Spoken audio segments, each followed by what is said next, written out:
Welcome to this Sleep Stories channel. If you're looking for a bit more calm and comfort before bed, subscribe so you'll always have a gentle story to fall asleep to. On winter nights in the far north, when the wind moves like a slow breath over the snow and the sky hangs low with heavy clouds, a longhouse glows softly in the dark. Its walls of timber and turf are half buried in the earth, as if the house itself is seeking shelter from the cold. From a distance, it seems like any other shadow on the frozen landscape.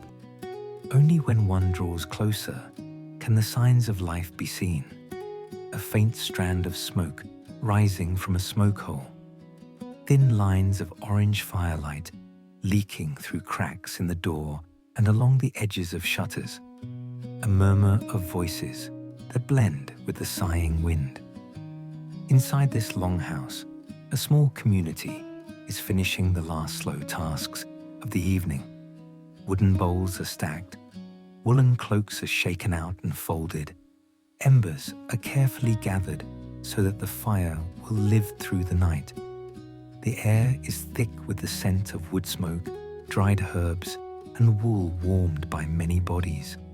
It is here, in this dim, enclosed world, that the people of the North are preparing for rest in a way that feels, to modern minds, strangely intentional and deeply wise. They do not think in the language of hormones, circadian rhythms, or sleep cycles. They have never heard the words insomnia or sleep hygiene. Yet their lives are shaped by the slow turning of the seasons, the rising and setting of the sun, and by customs that, without knowing it, honor the body's need for gradual letting go. In their own manner, with their own rituals, they have learned how to sink into a sleep that restores them for the demands of their world, the sea voyages, the long days in fields and forests, the patient work of weaving, carving, and building. A traveler from the 21st century, exhausted by screens, electric glare, and restless thoughts, might envy this quiet, unhurried descent into night. A house that breathes with the dark.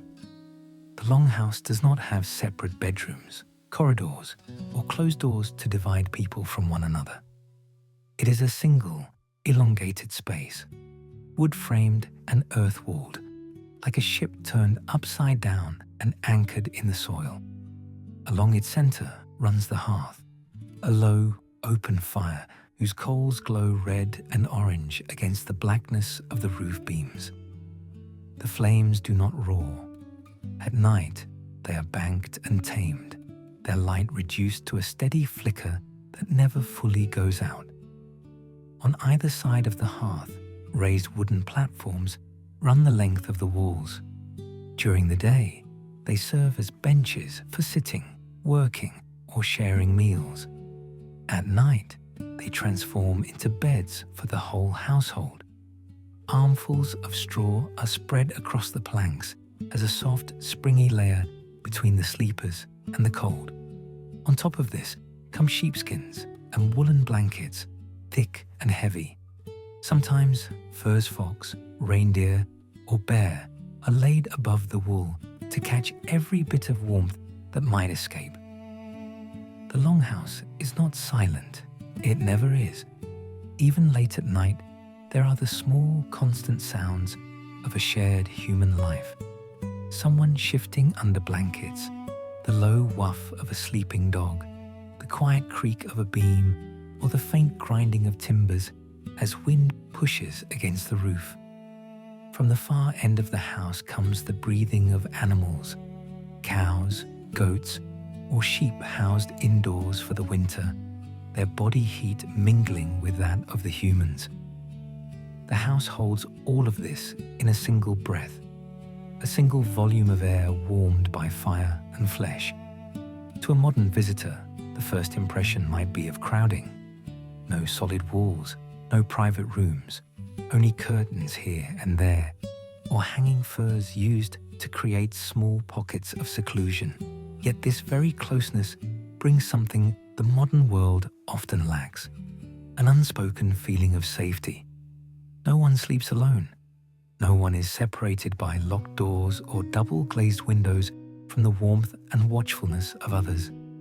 The night is shared, and so is the comfort that comes with it. The slow fading of the day-evening does not break suddenly in the north. Light drains from the sky in long, lingering stages, blues slowly deepening to indigo and then to black. Within the longhouse, the shift is equally gradual. As the sky darkens outside, the people inside move at a gentler pace. Voices grow quieter. Tools are put away. The heavy outside doors are barred against the cold.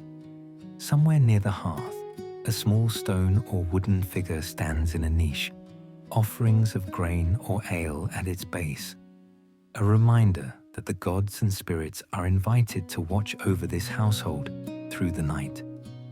The last meal of the day is simple and filling, perhaps a thick porridge, fish dried and softened by slow cooking, or a stew of meat and roots that has simmered since midday.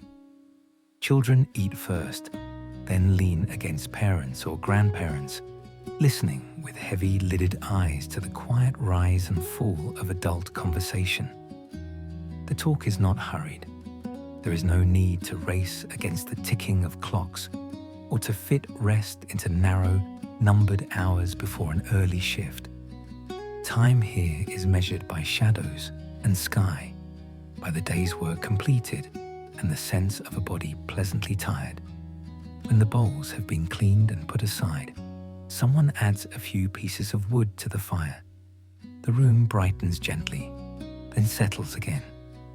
A story begins, perhaps of travels across the sea, perhaps of the gods and their strange bargains, or of ancestors whose choices still shape the lives of the living. Stories are not entertainment in the modern sense. They are a way of stitching past to present, of reminding everyone who they are and where they come from. They also smooth the mind's descent towards sleep, allowing thoughts to drift from the practical details of the day into larger, slower patterns. Children fall asleep first, slumping against adults or curling up on the platforms as they are, still half-dressed. A cloak is drawn over one small body, a sheepskin over another. The murmur of the story continues, the same phrases heard night after night, familiar and soothing. Outside, the last of the daylight has finally gone. The longhouse has become its own small universe of glow and shadow, a warm pocket of life in a land otherwise surrendered to frost and dark. The first sleep. Gradually, one by one, adults also lie down on the straw-covered benches, pulling blankets up around shoulders, tucking cold feet against another's warmth. There is no single moment when everyone decides, now we sleep. Instead, the house slides into slumber in layers, like the gradual deepening of twilight. This first sleep settles over the longhouse like a heavy, quiet snow. Breaths lengthen, limbs uncurl and loosen, minds drift inward. Dreams begin simple ones at first, perhaps echoes of the day's tasks, a memory of the sea's rhythm, the swing of an axe, the smell of pine or smoke.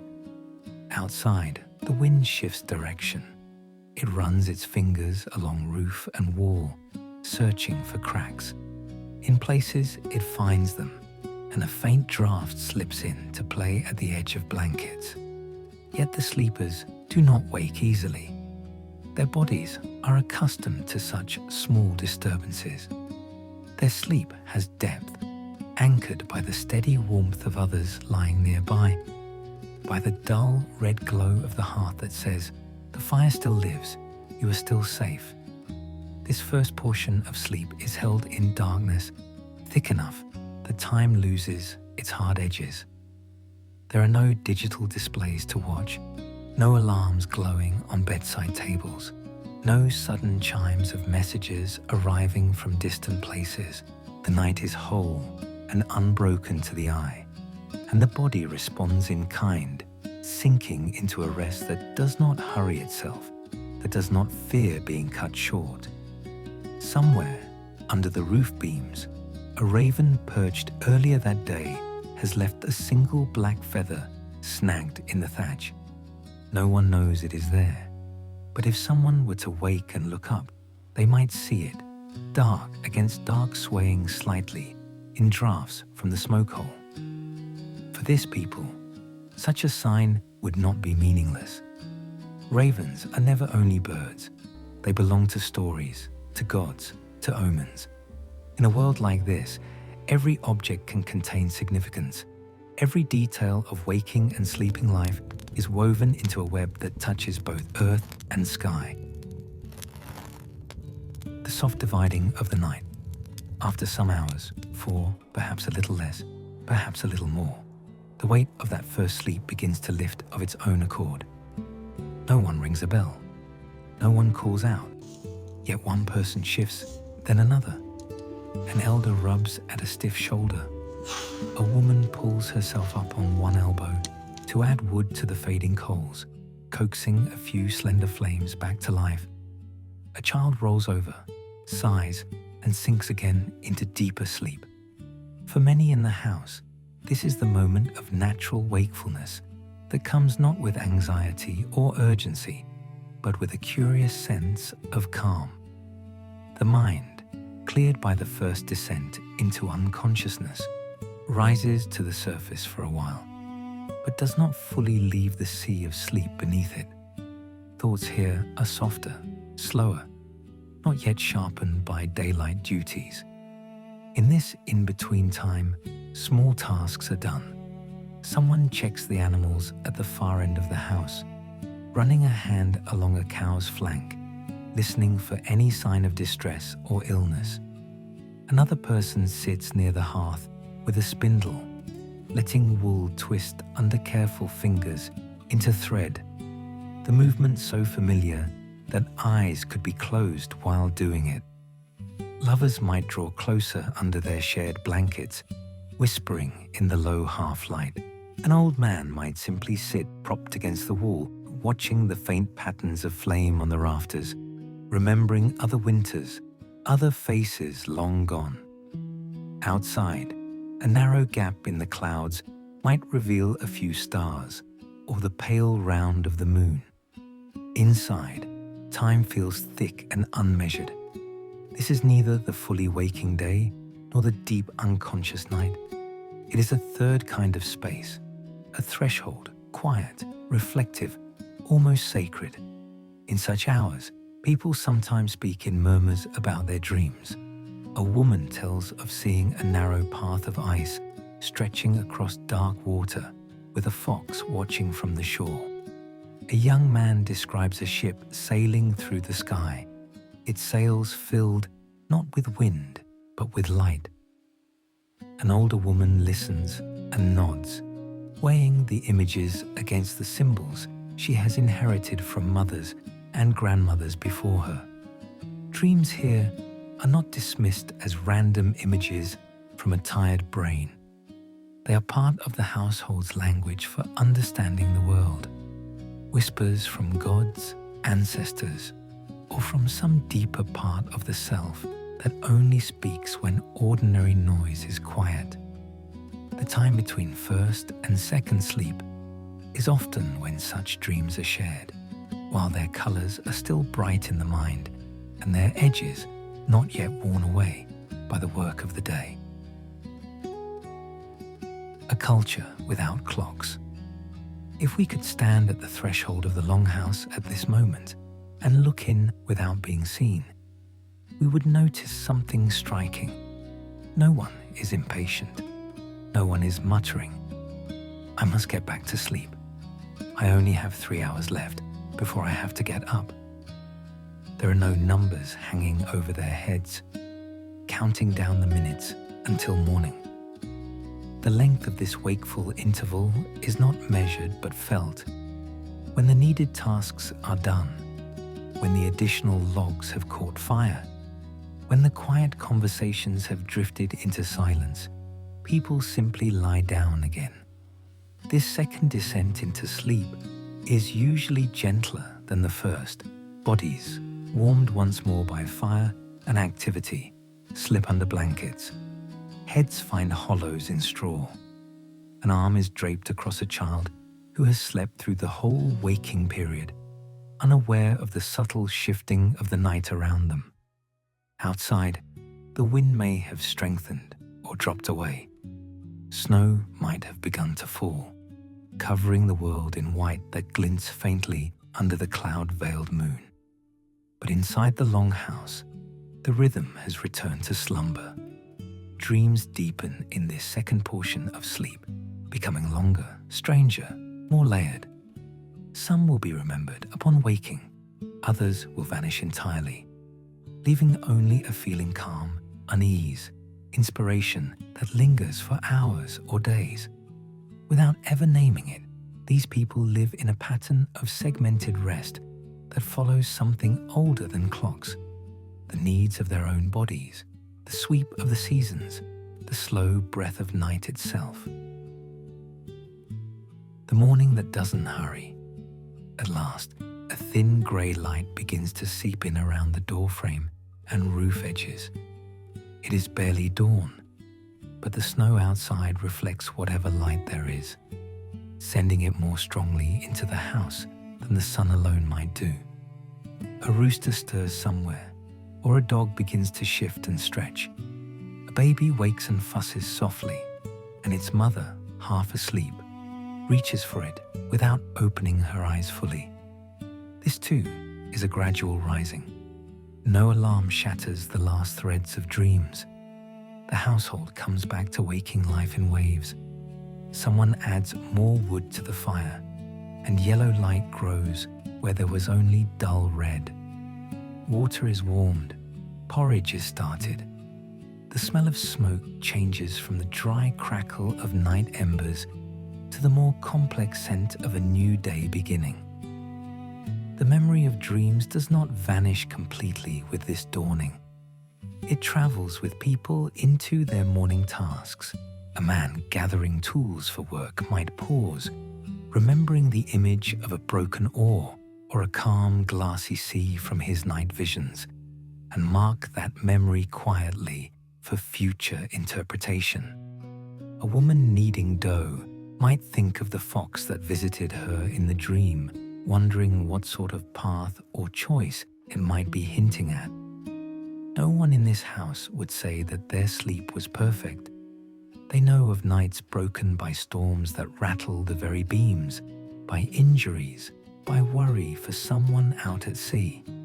They know of bad dreams, sharp and frightening, that send the heart pounding. Yet overall, their pattern of living gives sleep a wide, generous space. It is not something to be squeezed into a narrow margin around other obligations, but a central, honored part of daily life, equal in importance to work, worship, and family bonds. Long before the language of modern science, they have learned this simple truth. A body that works with the light must also rest with the dark. A mind that carries stories and decisions by day needs time to wander without demand through the quieter country of dreams. And so, night after night, winter after winter, this longhouse breathes with its people, inhaling work, exhaling rest, inhaling story, exhaling sleep. A winter of many nights. In the far north, winter is not a brief visitor. It settles in slowly and then stays, stretching its shadow across months.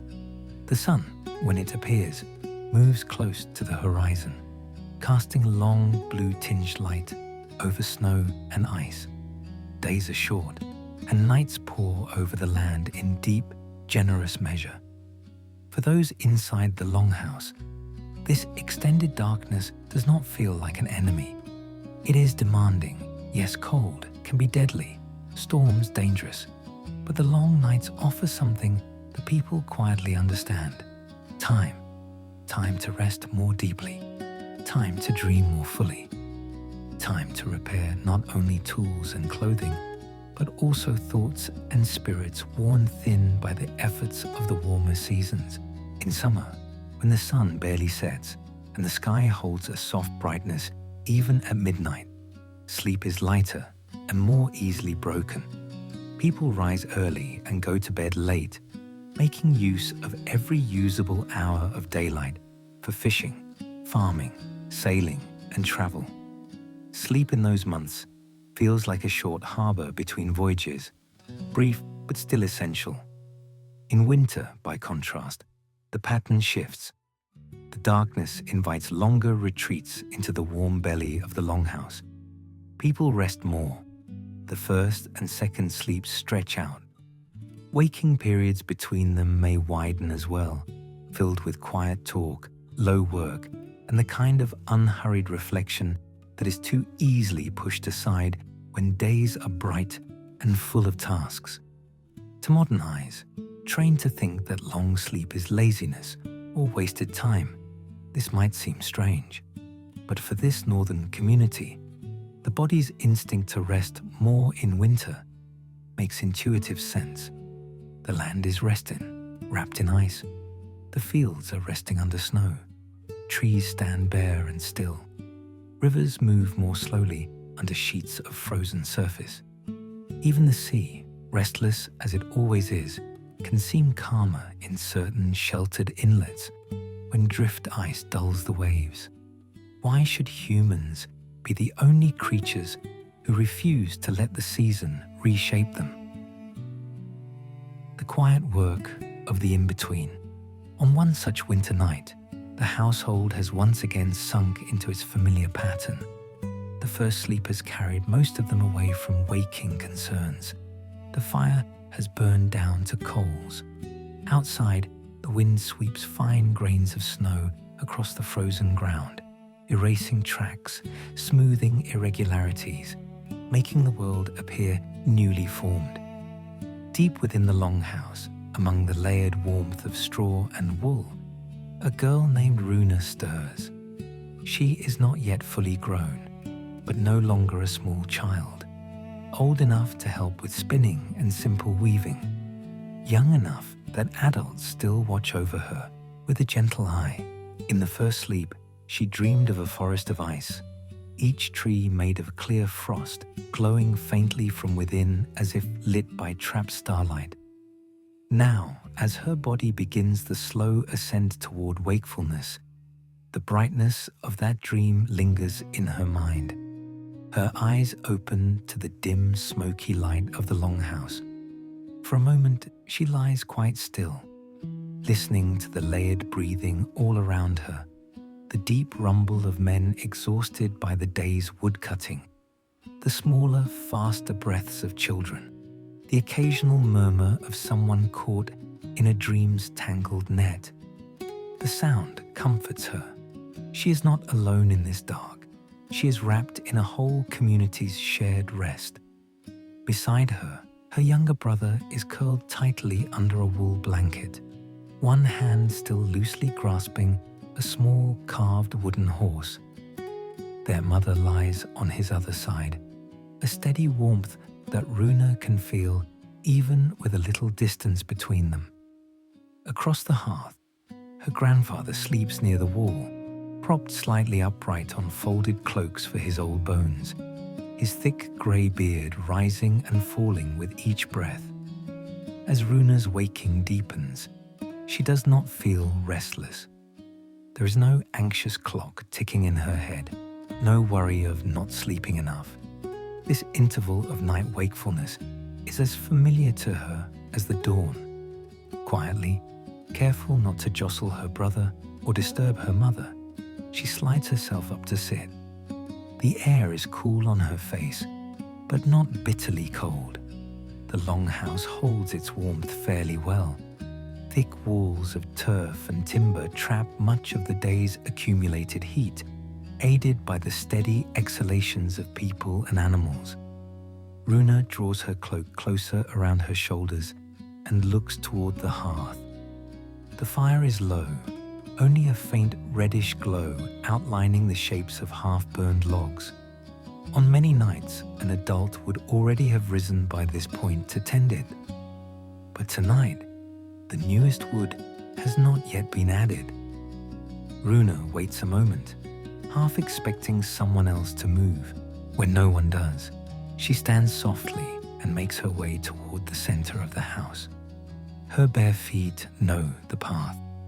She has walked it in daylight thousands of times, from sleeping platform to hearth, from hearth to doorway, from doorway back again. In the dark, those memories guide her feet as surely as sight. She steps over a stray bucket, around a pile of wood, then crouches near the coals. There is an art to feeding a fire without waking a sleeping house. Runa chooses a thin, dry stick from the pile and lays it gently across the brightest part of the embers. She watches as the wood blackens, then glows at its edges.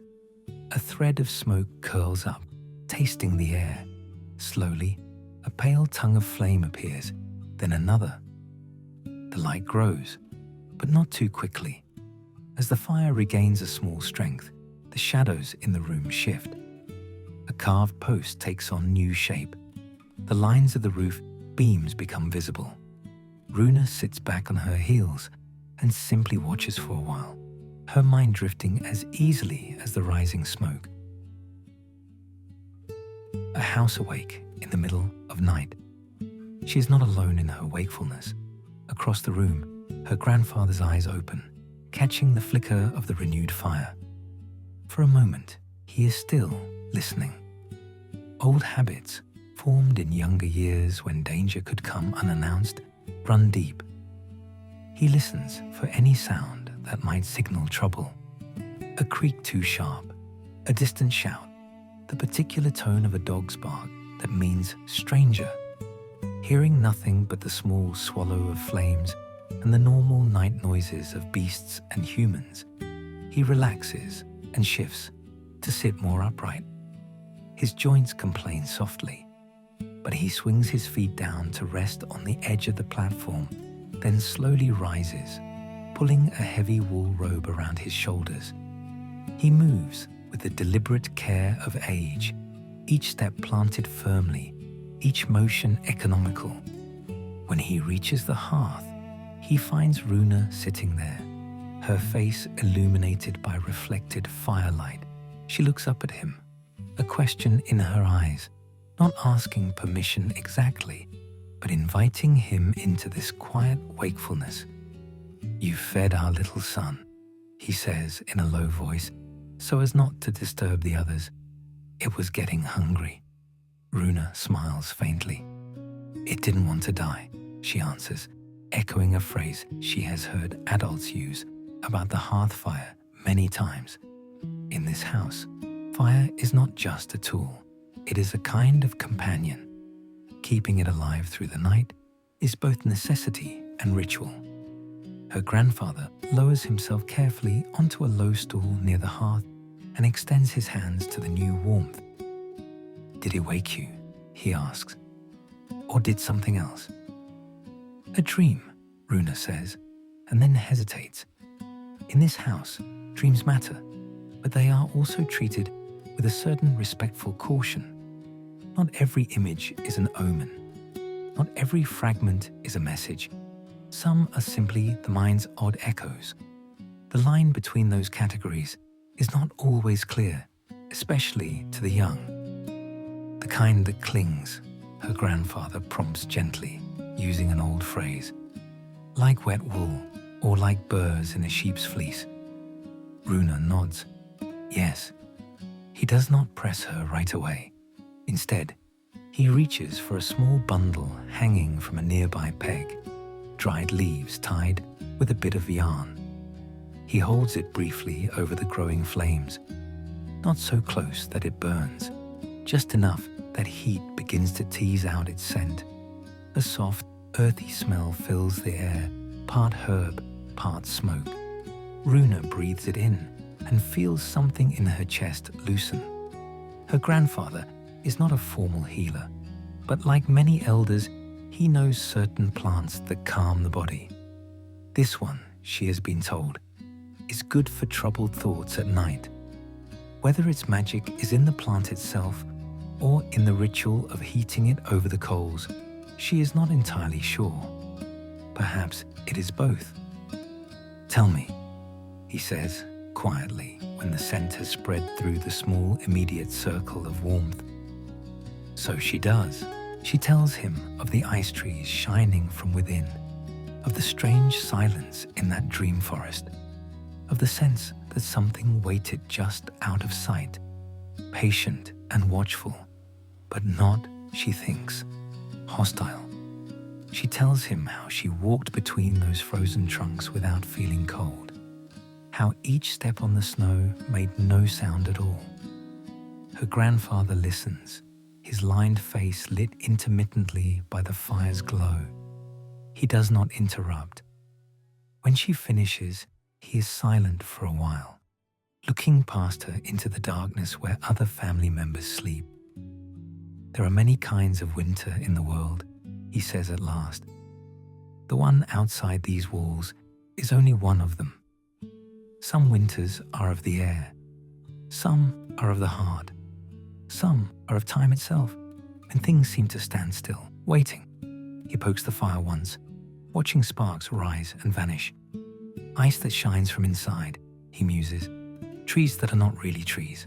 Silence without fear." "Is it bad?"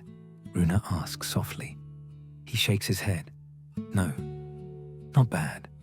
I think it is a dream of seeing things more clearly than usual, of walking in a place where the noise of the world is quiet so that small things can be noticed.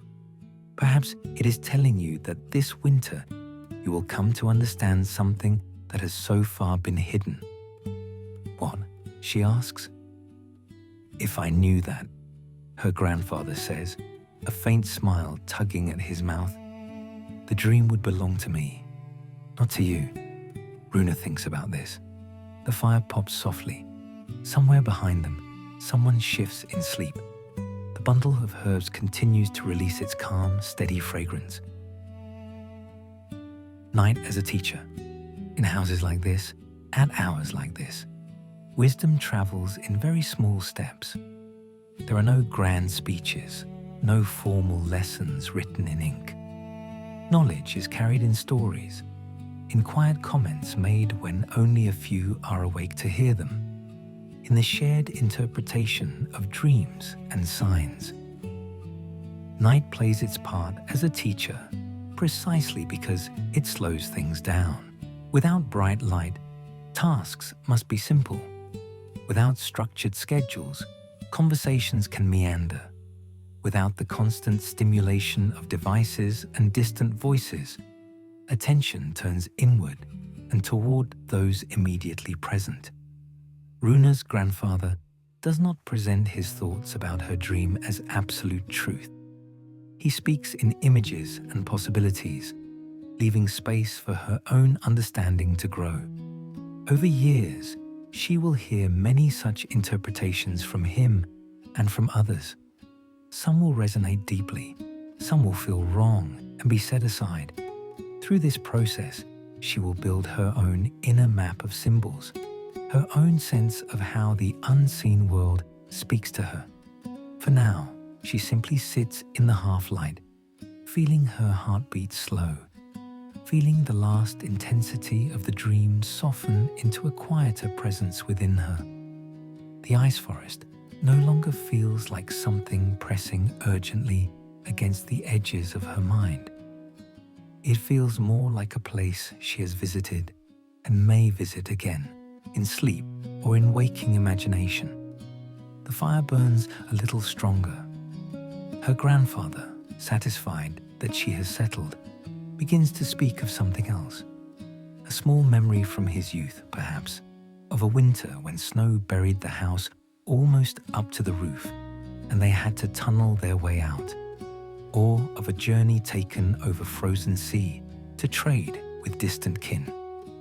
His words roll gently through the air, their rhythm soothing. Runa listens, but not with the sharp, focused attention of daytime. Her mind drifts in and out, catching some phrases, letting others slide past like slow water. This, too, is a kind of preparation for returning to sleep. The mind, after traveling briefly into wakefulness and reflection, is being walked slowly back toward the edge of the dream country. The shared watch. Elsewhere in the longhouse, not everyone is fully asleep anymore. A woman toward the far end, whose task it is to tend the animals, has woken as well. She felt a slight change in the air, a different scent from the byre at the back of the house, a low sound from one of the cows, and her body, trained by many winters, responded before her conscious mind could form any questions.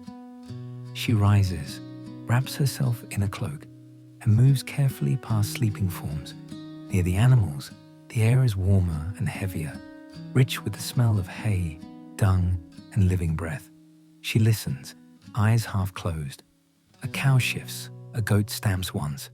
Nothing alarming. Still, she moves slowly along the row, laying a hand on each large warm flank, murmuring soft nonsense words that soothe both beast and human speaker. This middle-of-the-night check is not something she resents. It is part of the rhythm of her role, as natural to her as drawing water at dawn. It reminds her that while others sleep, she is one of the eyes and ears that keep the house safe. Later, when she returns to her place on the sleeping platform, that sense of having quietly done something useful will help her sink back into rest without the nagging feeling of unfinished duty. In this way, the household safety is spread across many shoulders. Some wake briefly and listen for threats. Some tend the fire. Some watch over animals. No one person is solely responsible at all times. Instead, a web of overlapping awareness holds the night. For modern people who often lie awake alone in silent apartments or separated bedrooms, it can be hard to imagine how deeply this shared vigilance changes the feeling of the dark. Fear does not vanish entirely. This is still a world where danger exists, but it is less likely to swell into the kind of lonely anxiety that keeps sleep at bay. The return to the second sleep. As the interval of wakefulness continues, its intensity gradually ebbs. The fire, now decently revived, settles into a steady, smaller flame. The woman at the back of the house, satisfied with her check on the animals, returns to her place and lies down again. Runa's grandfather finishes his story and falls quiet, nodding once more towards his folded cloaks and the supporting wall.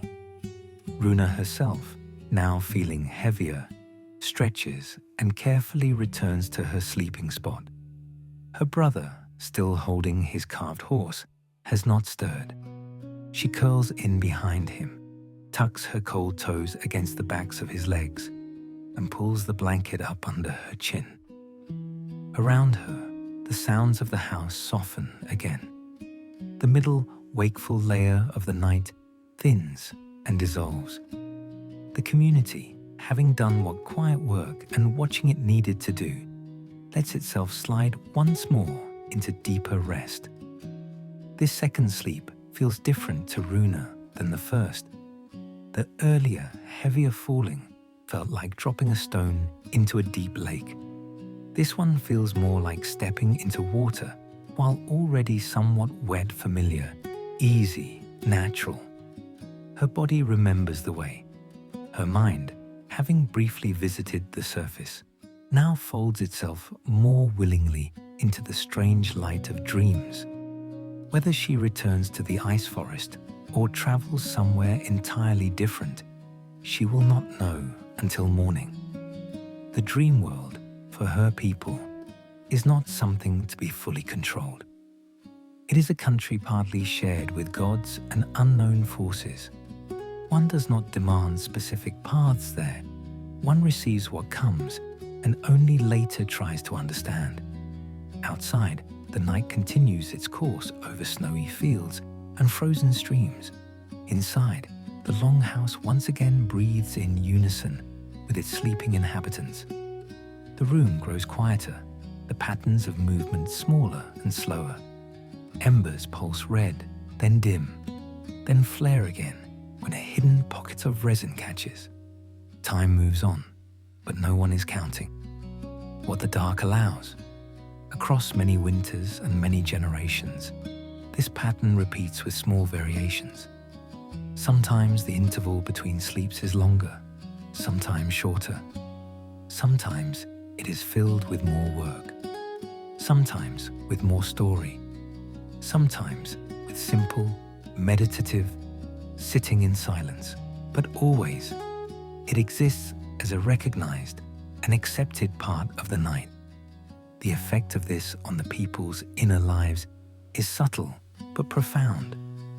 They are accustomed to having a space in the middle of the night when the world is quiet, but they themselves are not entirely unconscious. It is a time when worries can be smoothed out gently, rather than tossed restlessly on a pillow, when half-formed ideas can drift in and out without the harsh light of day demanding decisions, when dreams can be spoken aloud while they are still fresh and vibrating with meaning. In such a culture, the dark is not merely a lack of light. It is a container for certain kinds of thought and experience that do not fit easily into daylight hours. It is a companion to the village's waking life, not its opposite. Modern people who struggle with waking in the middle of the night often do so in an atmosphere of pressure. Pressure to perform at work the next day. Pressure to function on a fixed number of hours of rest. Pressure born of books and articles insisting on good sleepers and bad sleepers. When they wake, their first thought is often worry. Why am I awake? What is wrong with me? How will I manage tomorrow? In this longhouse, those questions would not arise in the same way. Waking in the middle of the night does not mean failure. It is simply part of the expected shape of the dark. Here, the night is long enough to hold both sleep and gentle wakefulness, both dream and reflection. It does not have to be all one thing or the other. And so, inside this shelter of wood and turf, under a sky the color of deep iron, a small community continues to live its nights in a rhythm that modern science is only beginning to recognize as deeply natural. The fire burns, the people rest. Between them, in that threshold space where sleep loosens its hold but does not fully release it, something quiet and enduring grows, a kind of wisdom that belongs equally to the body and the soul. Shizgam, a man of the day, a man of the night. In the same longhouse where Runa and her grandfather sleep, there is a man named Leaf. By day, he is many things at once. A farmer who reads the soil with his hands, a woodcutter whose axe knows the language of trees, a sometimes warrior whose body remembers the weight of shield and spear. His shoulders are broad from years of lifting, his palms thick with callus. The lines at the corners of his eyes come not only from squinting into snow-bright distance, but also from long periods of watchfulness. Like most in his community, Leif's life is shaped by the cycle of seasons and the demands of survival. In summer, his days are long and full, tending fields, mending fences, repairing boats, training younger men in the arts of combat and endurance. In autumn, he helps gather and store what the land has yielded. In spring, he plans and prepares. And in winter, when the ground is iron and the sea is cruel, his work changes shape but does not disappear. Wood must still be cut, nets mended, tools sharpened by the low glow of fire. Yet winter also forces a slowing, a turning inward. The long nights give his body time to heal from the minor injuries, and aware of the other seasons, they also offer him something rarer, time for thoughts that do not fit easily between daily tasks. Leif is not a man who speaks much about such things. His words, when he uses them, are mostly practical, about the right way to lash a beam, the best time to plant barley, or the route he once sailed between unfamiliar islands. But in the quiet spaces of night, another layer of his mind comes forward, one that wonders about the strange paths of fate, about the meaning of certain dreams, about whether the choices he has made will be remembered kindly by those who come after him. The weight he carries tonight, after another long day of winter labor. Leif lies stretched on the straw-covered platform near the center of the long house, close to the hearth. This is not just because he is strong or male. This place is his due as head of this particular household, the one whose name is spoken first when others refer to this family. The warmer, more central spots go to those with responsibility as much as to those with status.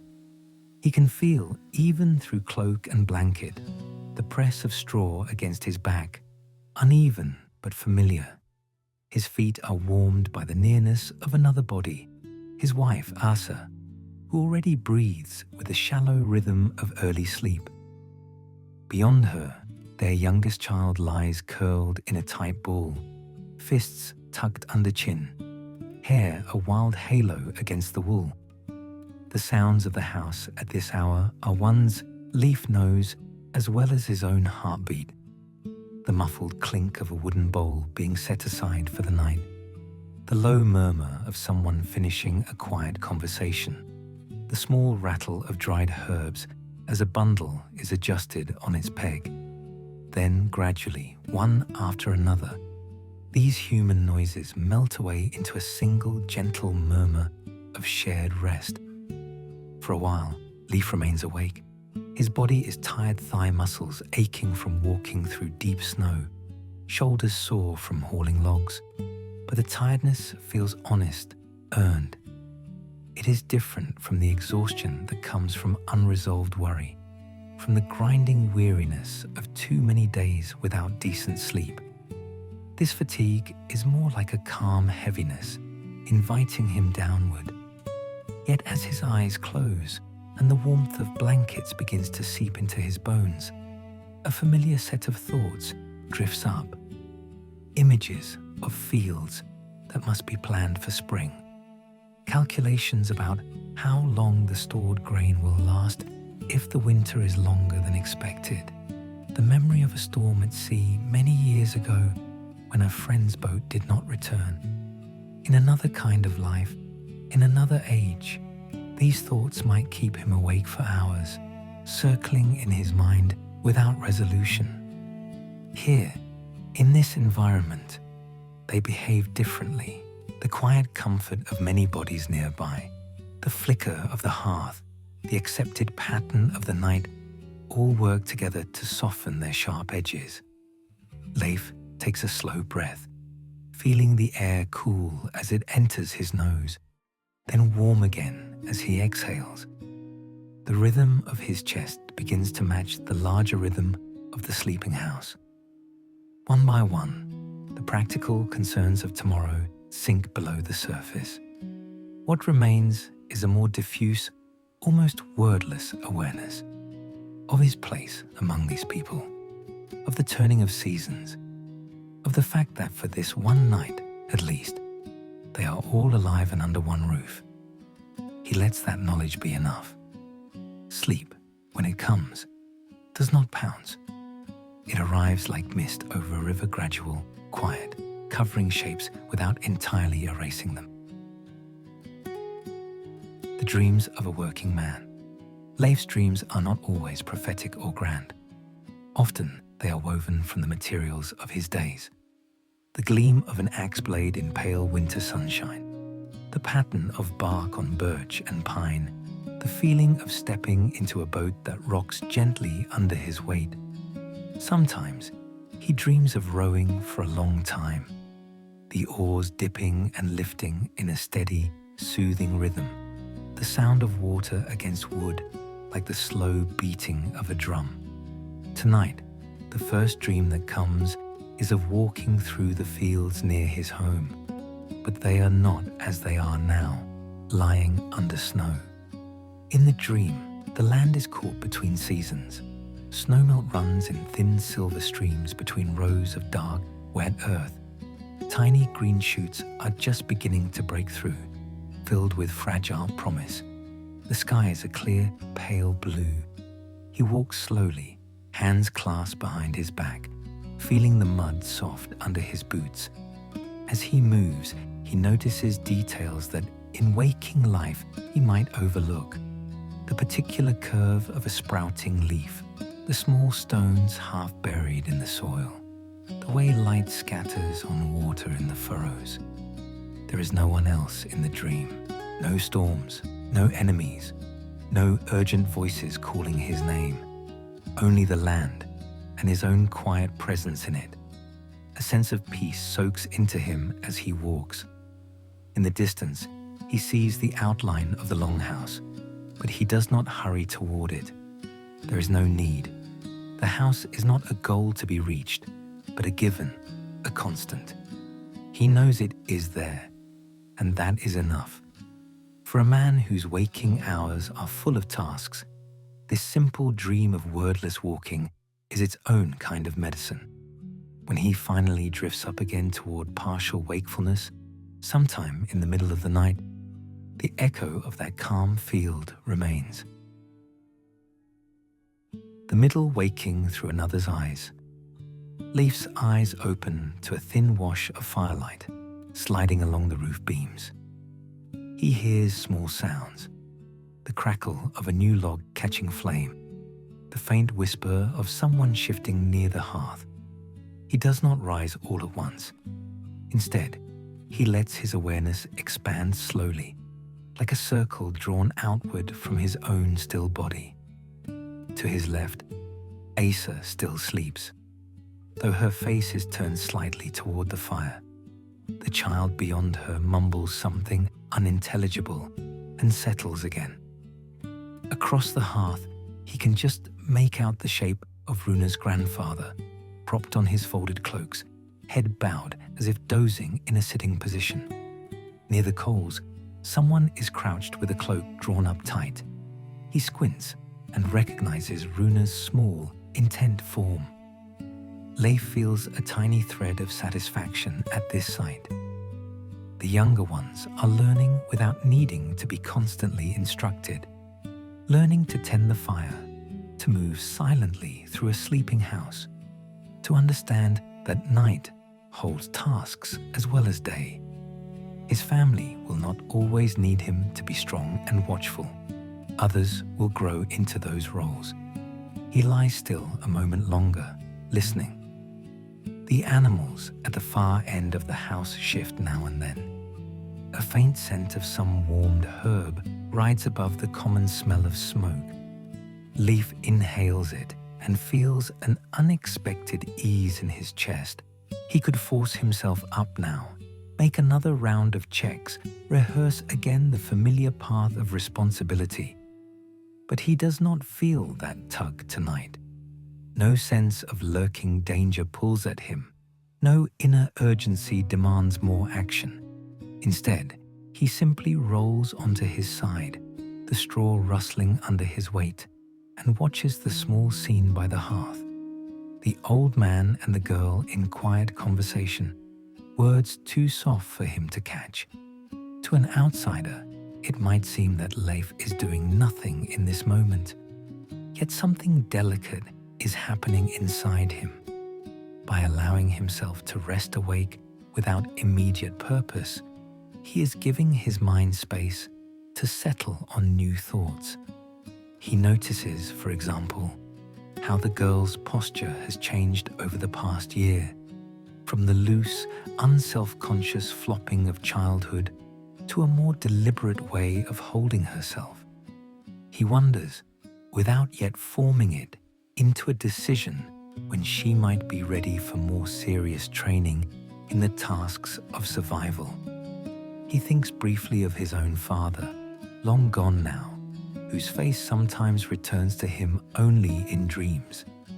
He tries to recall the way that man's hands looked when they held an axe, how he laughed, how he frowned.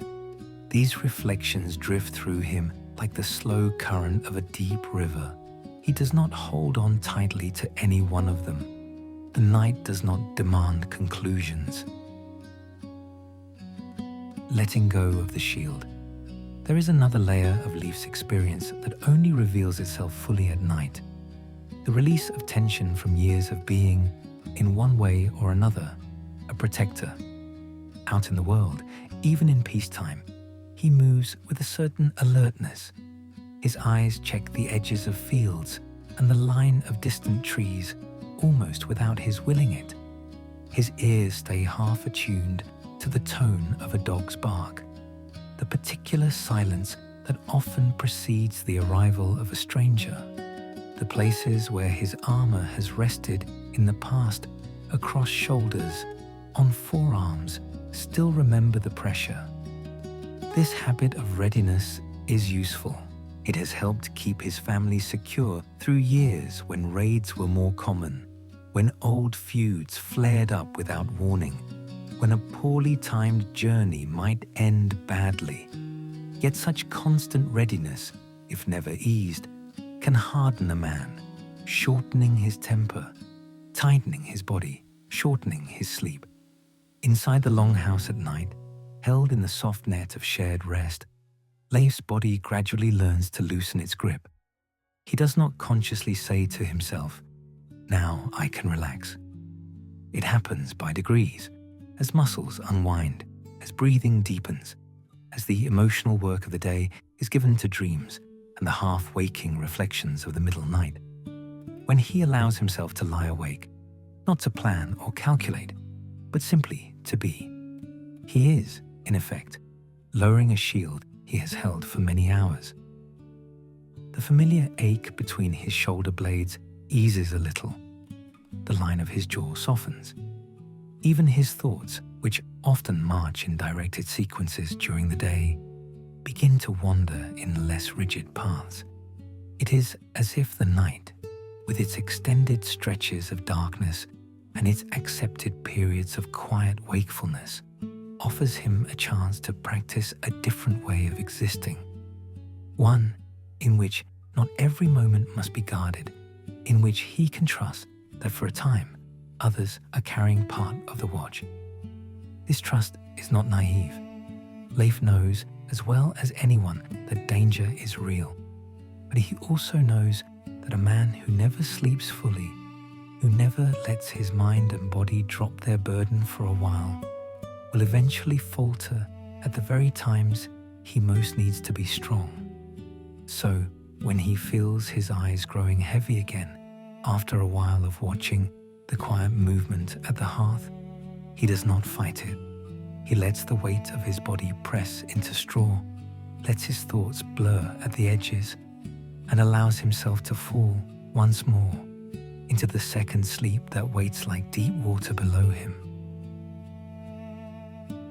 The dreams that carry more weight, not all of Leif's dreams, are simple as walking in fields.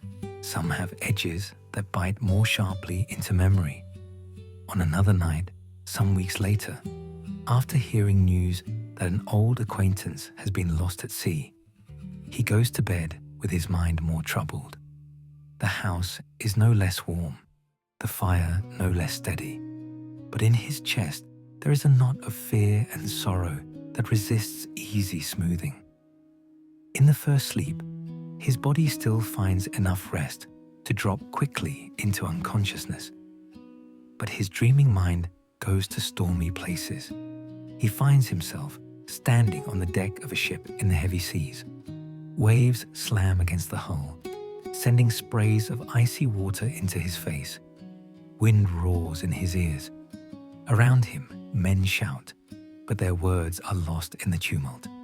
He grips a rope with one hand, the edge of the shield with the other. The sky above is a swirl of dark clouds, no stars visible. The ship pitches wildly, the deck slick under his boots. At some point in the dream, he realizes he cannot see the shoreline at all, not even as a faint suggestion. The world has become water, wind, and wood alone. Fear rises in his throat like another wave. He feels it as a physical thing, a tightening of his chest, a hollowness under his ribs.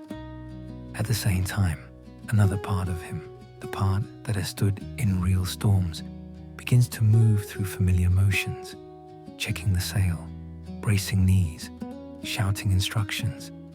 Then, without transition, he is no longer on the ship. He is standing on a shore of black rock, soaked but alive. The sea before him is fierce but held at a certain distance, as if by an invisible line. In his dream, he knows without needing to be told that someone has been claimed by those waters, someone whose name he recognizes. He cannot say whether this dream is a simple echo of his grief and fear, or something more, a symbolic message, a vision. In his culture, such a distinction is not as sharp as it is in others. What matters is how the dream feels and what it prompts in him when he wakes. The way the night holds sorrow. He wakes from this sea dream in the middle of the night with his heart pounding, the air of the longhouse feeling suddenly too thick. For a moment, he does not know where he is. The roar of the imagined wind still fills his ears. His hands, in the dark, reach for ropes and find only the rough wool of blankets. Slowly, the solid facts of his surroundings reassert themselves. The faint glow of the banked fire, the warmth of a familiar body against his side, the soft murmur of many sleepers. The storm, he realizes, remains only in his mind. He lies there, breathing hard, while his heartbeat gradually returns to its steadier rhythm. In the silence around him, he hears someone sigh in their sleep, a child whimper and be soothed by a half-conscious touch, the low snort of a cow shifting in the back of the house. In another kind of dwelling, in another time, he might be alone with this sudden rush of fear and grief. Here, he is surrounded by life. Without speaking, without anyone waking fully to attend to him, the presence of others works a slow, calming effect. He turns onto his back and stares up into the darkness. The dream lingers, as some dreams do, sitting heavy on his chest. There is no space at this hour for loud expressions of grief, but there is space for a private conversation with the unseen. Leif closes his eyes again and, in the quiet of his mind, speaks words not loud enough for even his own ears. They are not fully formed prayers in the way a priest might teach. They are more like a direct address to whatever lies beyond the visible world, to the spirits of sea and storm, to the gods who are said to claim the fallen, to the unnameable fabric of fate itself. He does not ask for miracles. He knows the dead do not return. Instead, he asks for two simpler things: that he may accept what has happened without letting bitterness take root in him, and that he may continue to protect those still within his reach. He asks, without naming it as such, for the strength to live well with the awareness of loss. As he breathes and thinks these thoughts, the raw intensity of the dream's images begins to blur at the edges. The black stones, the howling wind, the vanishing ship. Each recedes just a little. In their place comes a quieter, duller ache, less like a stabbing pain, and more like a bruise that will change color with time. The middle interval of this night does not contain any spinning or storytelling. It is filled instead with this internal work, the slow, wordless rearrangement of sorrow into something he can carry without being crushed. At some point, without his noticing exactly when, the edge between wakefulness and sleep softens again. His thoughts lose their sharp outline. The sounds of the house grow dim. The second sleep takes him, deeper and kinder than the first. How the body remembers kindness. When morning comes after such a night, Leif does not leap up rested as if nothing has happened. He feels the echo of the dream in his chest and shoulders, a heaviness that lingers. Yet he also feels that he has not been entirely alone with his fear. The long, extended shape of the night, the first sleep, the middle waking, the second sleep, has given him more room to process than a shorter, rigid block ever could. His body, too, has been given enough time in stillness to repair some of the strain of earlier days. The muscles that tensed during the storm dream have had another few hours to relax afterward.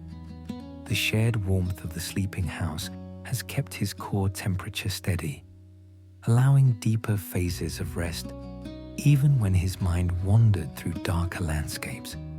As he rises and begins the morning's tasks, checking the state of the fire, stepping outside into the knife-cold air to gauge the weather, planning the day with Asa.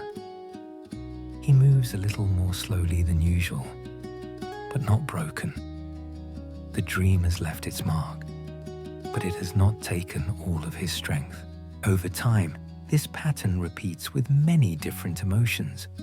Worry about harvests, anger at insults given by others, joy at births, brief surges of pride or shame. The long nights, with their built-in space for light wakefulness, act like a kind of woven cloth into which such feelings are gradually worked, spread out so that no single thread bears too much strain. Leif may never speak of this in these exact terms, but in his bones, he knows that winter is not only a season of hardship, it is also a season of rest in which his body and mind, battered by the year's labors, can mend themselves in ways that are as real as any visible repair of wood or tool. The gift hidden in the dark. For a man like Leif, who carries much on his shoulders, the night does not simply erase the day. It transforms it. Dreams turn hard facts into images that can be felt from different angles. The middle waking gives him a space where the guard can drop without collapsing entirely, where grief can be acknowledged without overwhelming him, where quiet observation of family and fire can remind him of what he is protecting.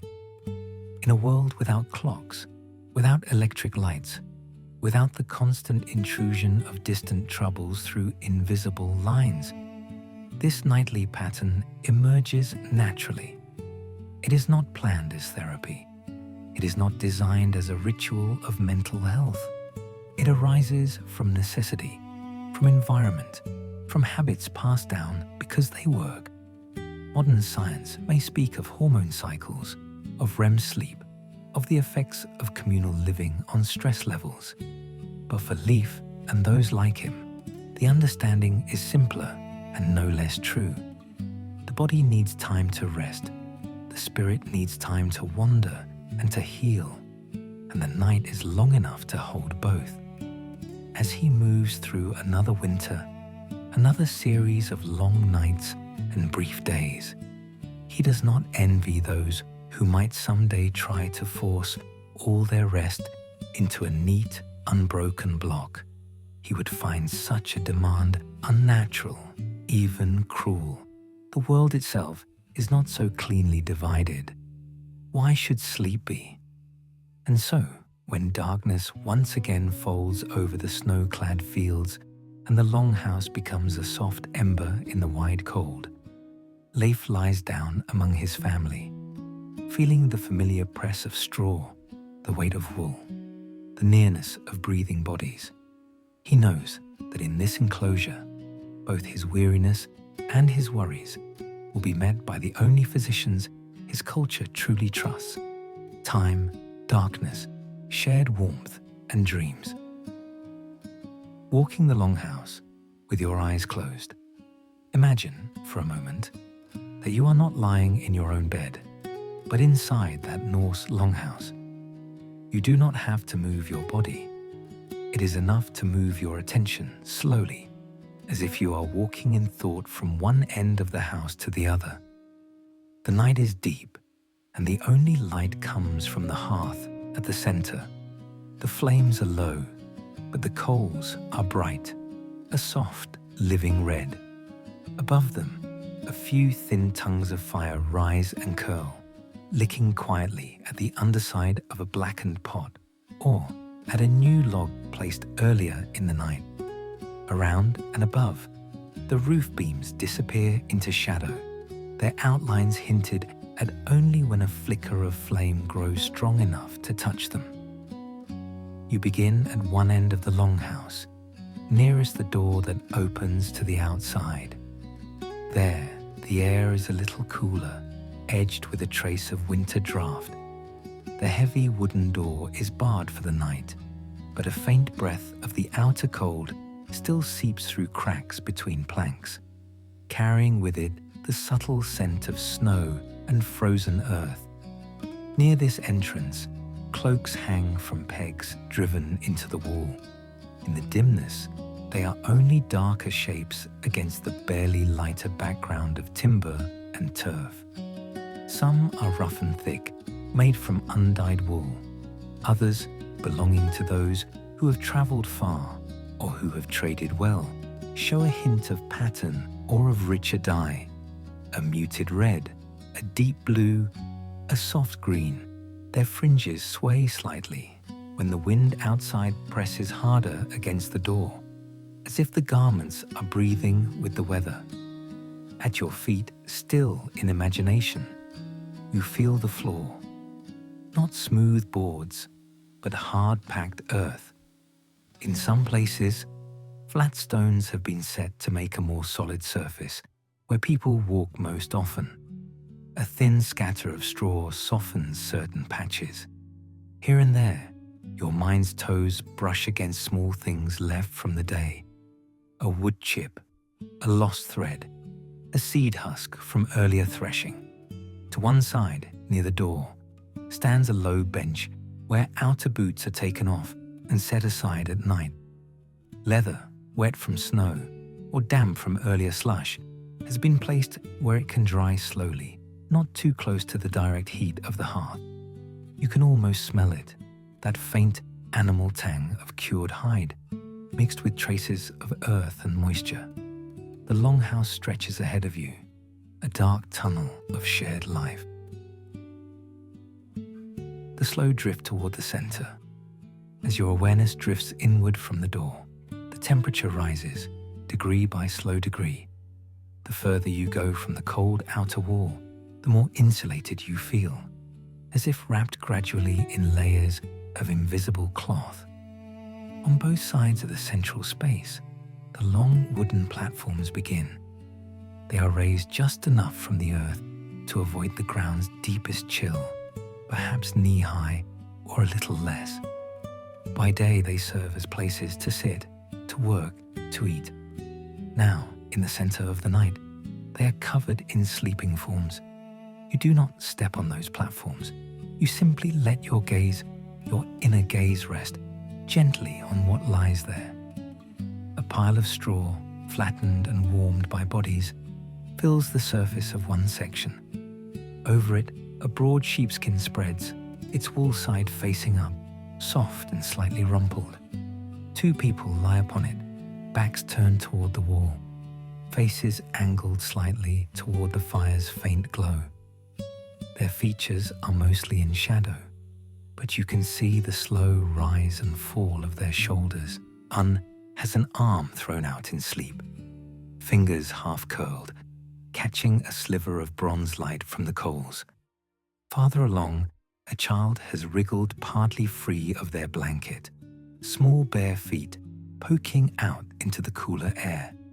Someone, perhaps, while half awake, has already tugged the cloth back over them once, but in sleep, the child has kicked it askew again. The foot is motionless now, pale in the low light. You know that before morning, at least once more, a nearby adult hand will reach out automatically in the dark to pull the cover back into place. Care flows here without the need for full waking. Above the platforms, against the walls, wooden pegs and simple shelves hold the small belongings of this community.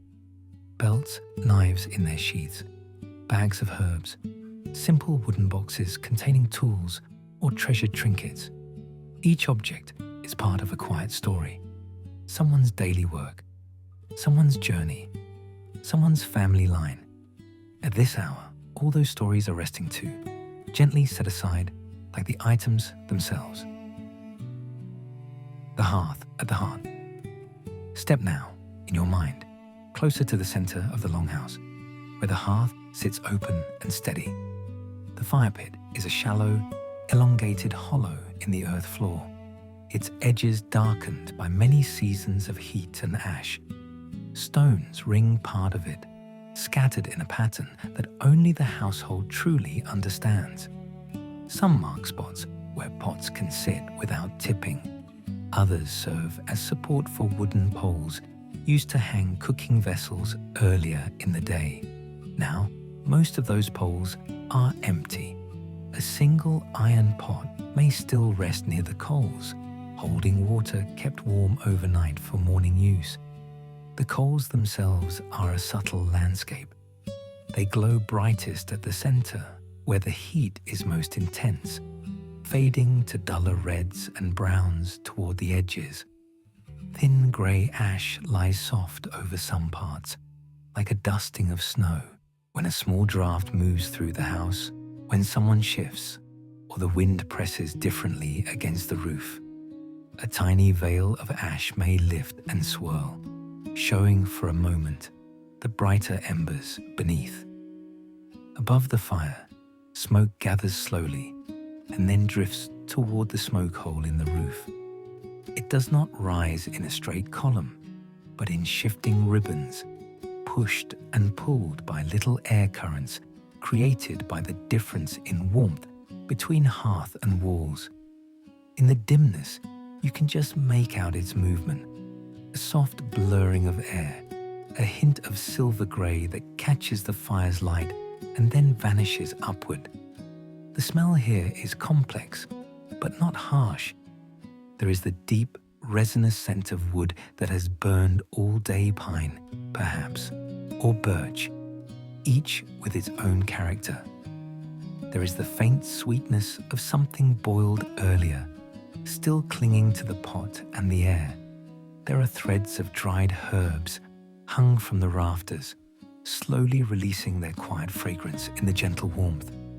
Stand here, just stand, in imagination, beside the hearth. Feel what it does, not only warming the skin, but giving shape to the room. Everything in this longhouse is arranged with the fire in mind.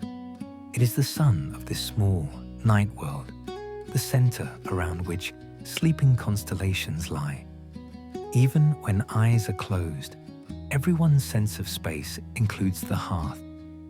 They know in their bodies where it is, how far their platform lies from it, how the heat will reach them in different seasons. In the middle of a storm, when wind screams against the walls, the steady glow of these coals will be their proof that, inside this circle of light and warmth, life holds. The quiet geometry of bodies and roles. From the hearth, let your attention move outward again, this time not along the walls, but in a slow circle, noticing how people are placed around this central glow. Closer to the fire, in the warmest spots, lie those whose bodies most need the heat, the very young, the very old, the sick, and those whose responsibilities bind the household together. Heads of families rest here, not only as a mark of status, but because their strength must be preserved, their health maintained. If something happens in the night, they must be ready to act. Farther from the hearth, where the air cools more quickly, sleep younger, stronger bodies, almost as if they are an additional layer of insulation around the most vulnerable. They are still warm, still comfortable under their blankets and furs, but their youth allows them to endure a slightly greater chill without harm. The architecture of warmth here doubles as the architecture of social structure and care. Near the doors, where drafts are most likely, lie those who are often first to rise in the morning, the ones who will open the longhouse to dawn, who will step out into the cold with axes or buckets or tools, who will face whatever might be waiting beyond the threshold. They sleep with the knowledge that when morning comes, it will come to them first. Yet there is no harshness in these arrangements. They have grown organically over time, out of a mix of necessity, custom, affection, and unspoken understanding. If a child is ill, it is moved nearer to the fire without question. If an elder complains of cold, spaces are shuffled, blankets adjusted. The longhouse, though built of wood and turf, behaves like a living organism, adapting its inner shape night by night to the needs of those within it. Small islands of privacy. To modern eyes, the longhouse might seem completely open, every life unfolded in public for all to see. But even here, in this communal space, there are small islands of privacy, small gestures that say, "This is my corner of the night." Between certain sections of the sleeping platforms, woven cloths or hanging furs have been suspended from beams. They do not create true rooms, but they soften the line of sight, break the long interior into gentler segments. A couple might draw such a curtain partially shut at night, not to hide entirely. No one can be fully hidden here, but to create a feeling of boundary, of a little enclosure within the greater one. Elsewhere, a box bed, a kind of wooden chest large enough for a person to lie in, has been built into the wall. Its front can be partly closed with sliding panels or a hanging skin, turning it into a snug cave of warmth and dimness. A light sleeper might find comfort there, the solid wood at their back and sides making them feel held. The sound of the house is muffled inside such a space, though not erased. These small structures, these curtains and carved niches, are the ancestors of the private bedrooms that will come centuries later.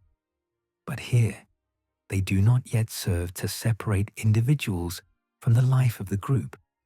They serve instead to give shape to that life, to create different textures of closeness.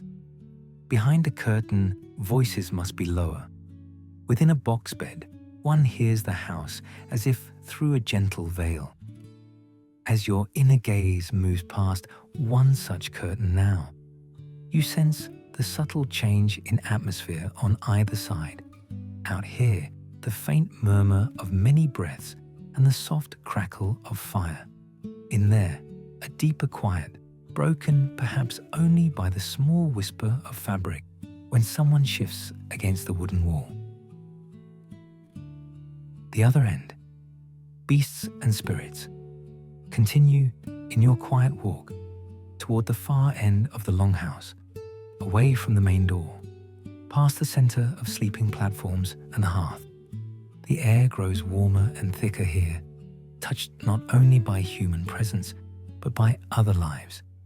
This is where the animals are kept during the coldest months. Cows, goats, sheep, perhaps a horse.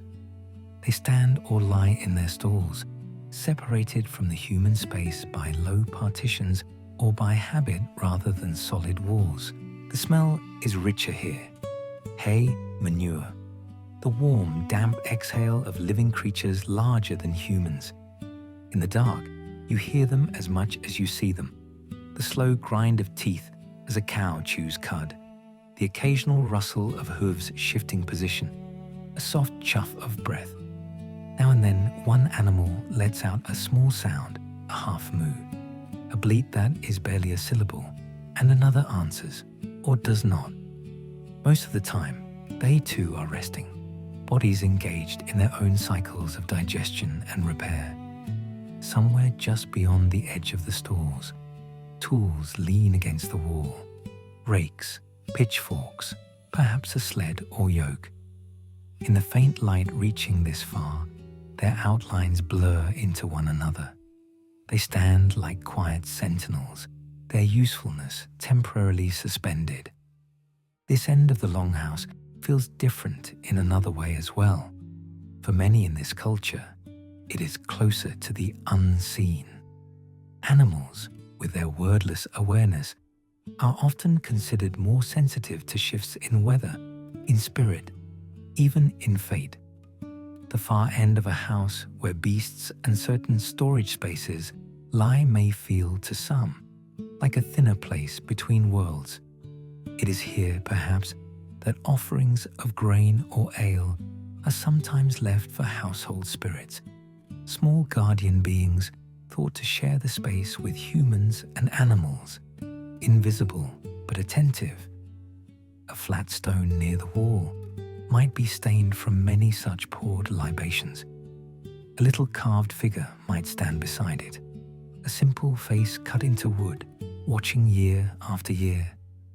At night, this corner is quiet but not empty. The sense of presence here is subtle, not frightening, at least not to those who belong to the house. It is more like the feeling of being watched over than the feeling of being watched. Takernam, the house itself as a body. When you draw all these impressions together, the door and its cold breath, the hanging cloaks, the sleeping platforms, the hearth, the curtains and box beds, the animals and altar stones, a larger image starts to form. The longhouse itself as a kind of body with its own organs and circulation. The hearth is the heart, pulsing warmth outward with every shift of flame. The door is the mouth, taking in what comes from outside and releasing what must leave. The sleeping platforms are ribs and muscles wrapped around the central heat. The rafters are bones, holding the whole shape together. The animals at one end are like a second, slower heartbeat, their heavy warmth echoing the human one at the center.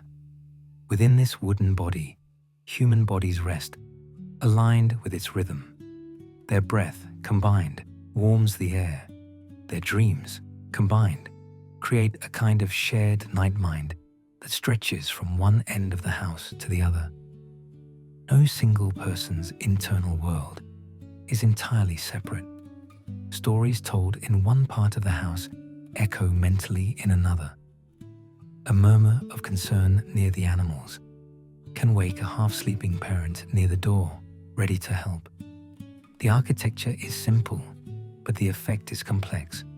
It shapes not only how people move and work, but how they sleep, how they feel, how they understand their place in the world.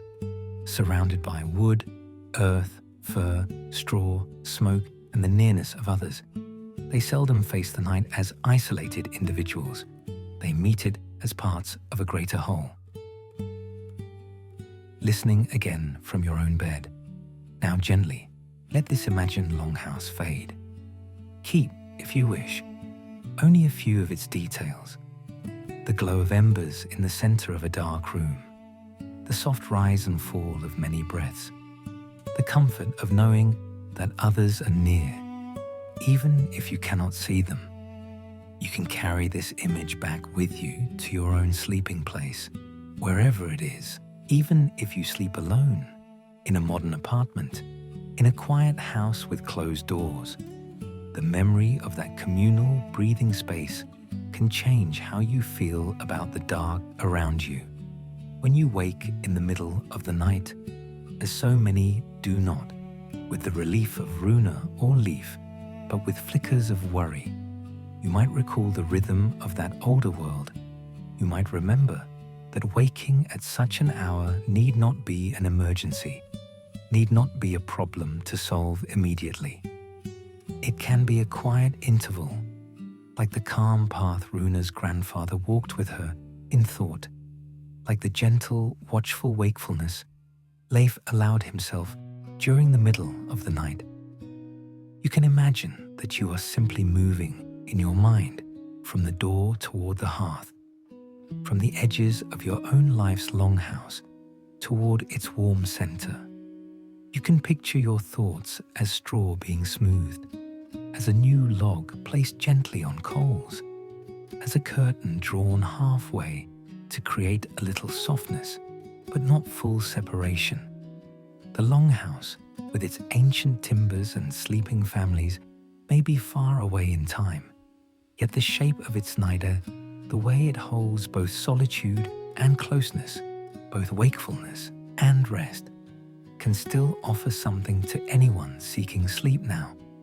In that sense, its architecture is not only wood and turf, it is also a pattern of being, one that can be rebuilt quietly inside your own mind whenever you need a gentler way to move through the dark. Stepping outside into the winter night, imagine now that the bar across the longhouse door has been lifted, not with haste or fear, but with the slow, deliberate movement of someone who knows the weight of the wood and the way the hinges sound. The latch is eased aside. The heavy door leans inward, letting in a thin blade of outside air, so cold it feels almost sharp. For a moment, the longhouse hesitates, as if breathing in. The warmth inside meets the cold outside at the threshold, creating a brief swirl of air that touches everyone nearest the door with a whisper of winter. Then a figure steps through and pulls the door gently shut again. Inside, the bar is lowered once more. The house returns to its red-lit darkness. But you have gone with that figure, in imagination, out into the night. The first thing you notice is the sky. It is vast, wider than the roof beams could ever suggest. On some nights, it is a deep black, velvet-like, speckled with small sharp stars. On others, faint clouds blur the sparkling points, turning them to soft smudges of light. And on some rare nights, bands of pale green or milky white drift across the heavens, moving so slowly it takes time to see that they are moving at all. The northern lights, shimmering like spirits dancing on the edge of sight. Tonight, the sky is clear. Stars shine in enormous number, more than the modern city eye could easily understand. Some are clustered tightly in hazy patches. Others stand alone, bright and cold. The long spine of the Milky Way leans across the darkness like a faintly glowing river in the sky. The air is so cold that each breath feels clean and cutting as it enters your lungs, then turns to a faint mist as you exhale. That mist curls briefly in front of your face and then dissolves into the greater cold. Beneath your feet, the ground is hard. Snow lies thick, its surface slightly crusted from a recent thaw and freeze. In the moonlight, or in the star sheen alone, it gleams with a blue-white glow, smooth in some places, in others marked with prints. Human boots, dog paws, the split hooves of goats and sheep, the deeper, rounder imprints of cattle. All of them tell quiet stories of daily life, frozen in place until the next snowfall rewrites them. You stand for a while outside the longhouse door, letting your eyes adjust fully to the wider dark. Behind you, the house is a low, elongated shape, half buried in earth and snow. From its roof, A thin trail of smoke rises, barely visible now, but carrying the scent of wood and warmth into the open sky. A faint orange glow seeps from the cracks around the doorframe, proof that the hearth is alive within. Around you, other shapes emerge. The sleeping village. This longhouse is not alone. Scattered around it, at distances shaped by land and kinship, stand other buildings, some large and long like this one, others smaller, used for storage, for special crafts, for animals. In the near distance, another longhouse humps its back against the night, its roof a dark line under a frosting of snow. A small plume of smoke marks its hearth too. No light leaks from its door. Its inhabitants are deep in their own first or second sleeps, breathing in rhythm with their own central fire. Between your house and theirs, fences sag under the weight of accumulated snow, their posts like blunt teeth in the whiteness. Farther off, a small shed leans slightly downhill, its thatch rimed with frost. Beyond that, a row of drying racks stands like a series of thin, upright ghosts' wooden poles crossed and bound, ready for fish or cloth or nets when the season changes. Now they are empty, or nearly so, their function resting until the world warms again. A few dogs move quietly across this scene, dark shapes slipping through the snow's blue light. They pause now and then to lift their heads and taste the air. They know every scent, the familiar human ones, the reassuring presence of their own kind, the heavy, warm smell of livestock, the sharper tang of fox or weasel that sometimes skirts the edges of the settlement. Occasionally, one dog gives a single soft bark, more of an acknowledgement than an alarm. The others flick their ears and continue their patrol. From one of the distant houses comes the faintest of sounds, a baby's brief cry, muffled almost at once by a comforting touch. The sound travels easily through the clear air, but does not disturb the night's general stillness. It is one small note in the sleeping village's quiet music. Above all this, the stars hang indifferent, patient. Below them, the human world curls into itself like a creature in its den. Light without lamps. In a place without electric lamps, without streetlights or neon signs, darkness is not an enemy, so much as a canvas on which other lights appear. Tonight, the main sources of light are simple and few: the stars and, if present, the moon. The faint breathing glow of hearths seen only in hints of smoke, and the suggestion of brightness behind shutters or cracks. A lantern, perhaps, hanging by a door, its small flame shielded by horn or oiled skin, casting a narrow yellow circle on the snow. Within that circle, details become briefly sharp. The texture of a carved doorpost, the pattern of a leather strap left hanging on a peg, the overlap of sock and boots at the threshold. Step away from it, and the world softens again, blurred and smoothed by shadow. Your own eyes, used to this natural alternation, shift easily between these degrees of darkness. There is no harsh transition between flooded brightness and pitch black. Instead, there is a gradual layering, bright near the lantern, softer a few paces away, softer still where only moonlight reaches, and finally very dark in the folds of terrain or in the shadow of larger buildings. This gentle modulation has its own effect on the mind. It invites a kind of attention that is both sharp and calm. You must look closely to see certain things, but the act of looking does not strain you. There is time. The night is long. The path to the sea. If you begin to walk now, slowly, away from the cluster of buildings, your feet will find a path that many have walked in daylight. a gentle downward slope toward the distant sound of waves. The snow here is less trampled than near the houses. Your steps make a crisp, soft crunch with each movement. Your breath rises and falls. Your body warms slightly with the effort, but the air touching your face remains cold enough to make your cheeks tingle pleasantly. As you move, the village gradually recedes behind you.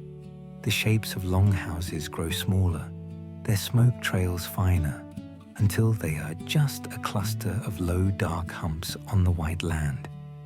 You know they are there, full of sleeping bodies and glowing coals, but they become part of the background. Ahead, the land stretches out, rolling gently.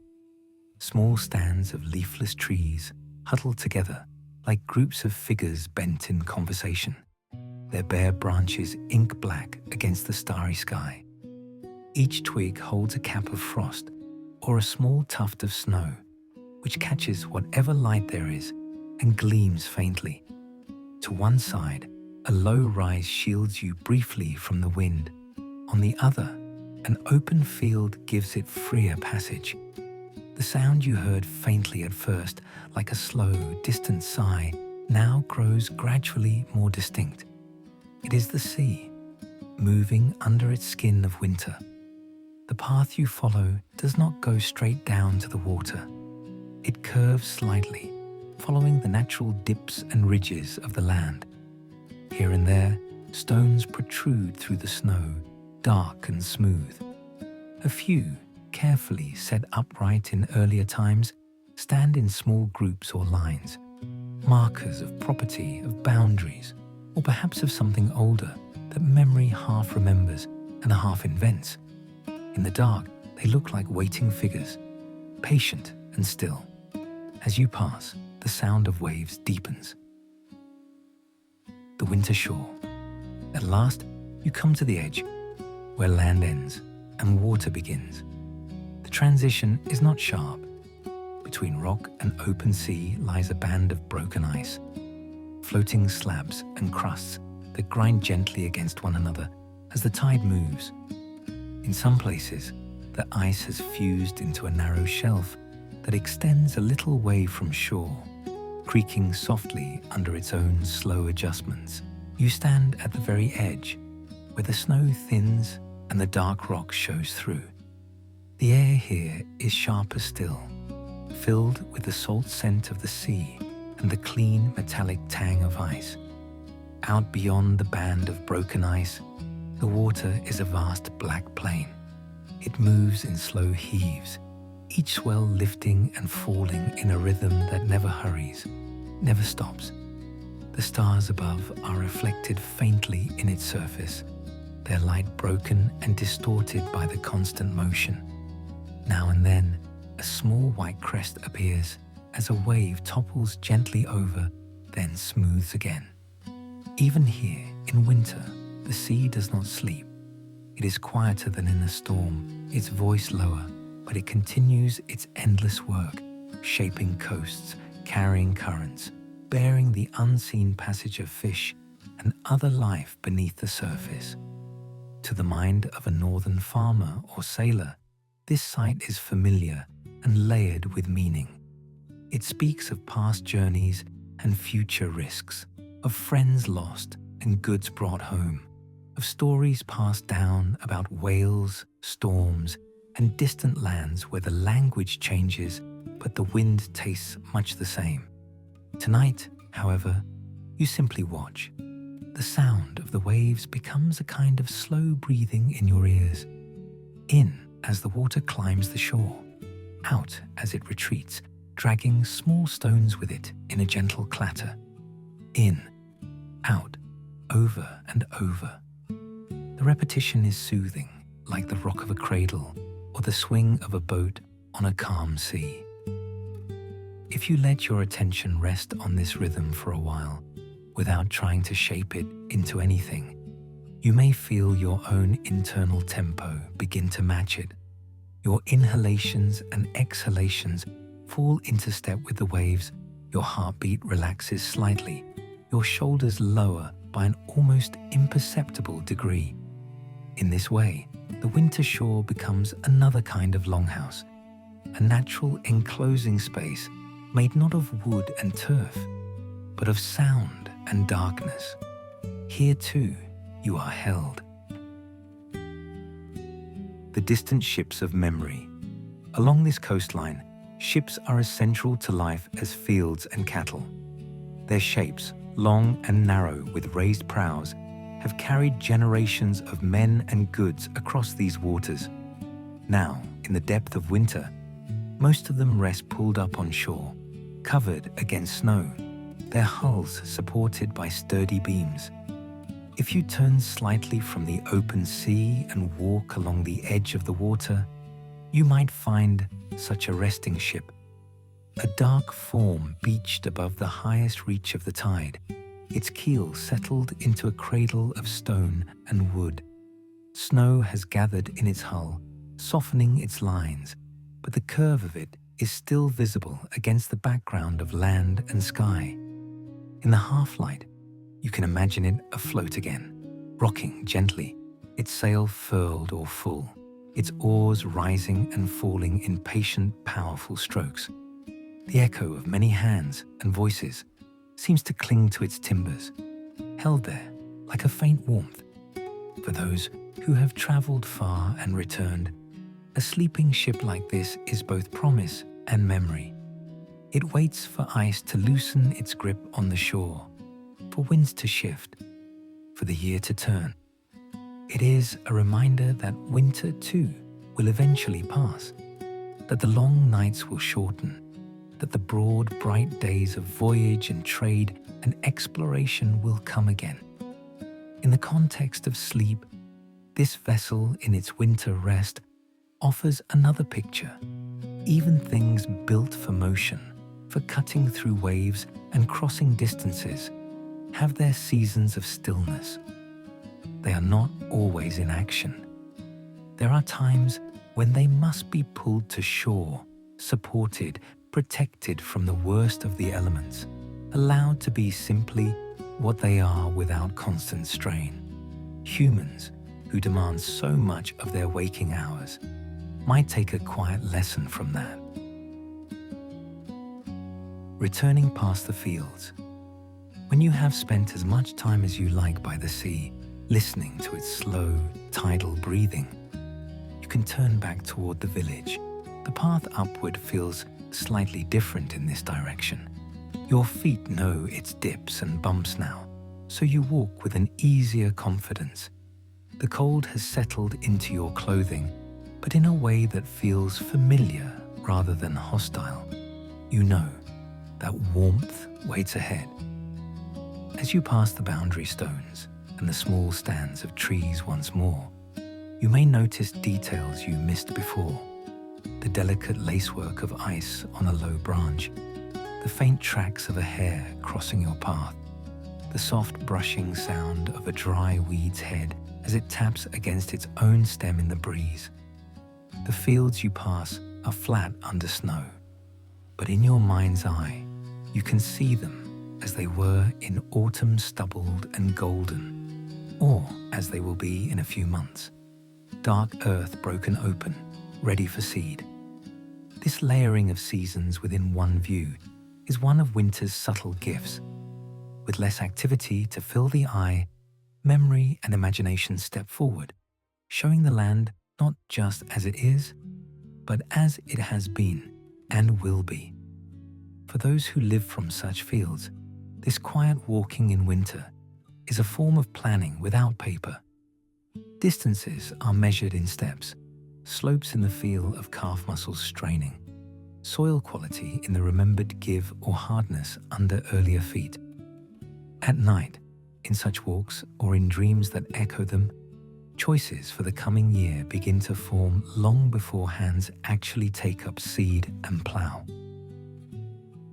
The village as a constellation. Soon the cluster of buildings reappears ahead of you, low and dark against the lighter snow. From this slightly elevated vantage point, they look like a small constellation, each longhouse a star with its own faint halo of smoke and warmth, each shed a lesser point, each enclosure a smaller spark in the pattern. In the stillness of the night, the whole settlement feels like a single, breathing being. It rests now, but within it sleep many minds, some busy with dreams of ships and storms, some drifting through simpler scenes, some held in deep, almost dreamless rest. Here and there, a small light may move, the glow of a candle or ember in a hand, as someone briefly steps outside to empty a pot, to check a creaking beam, to listen for approaching weather.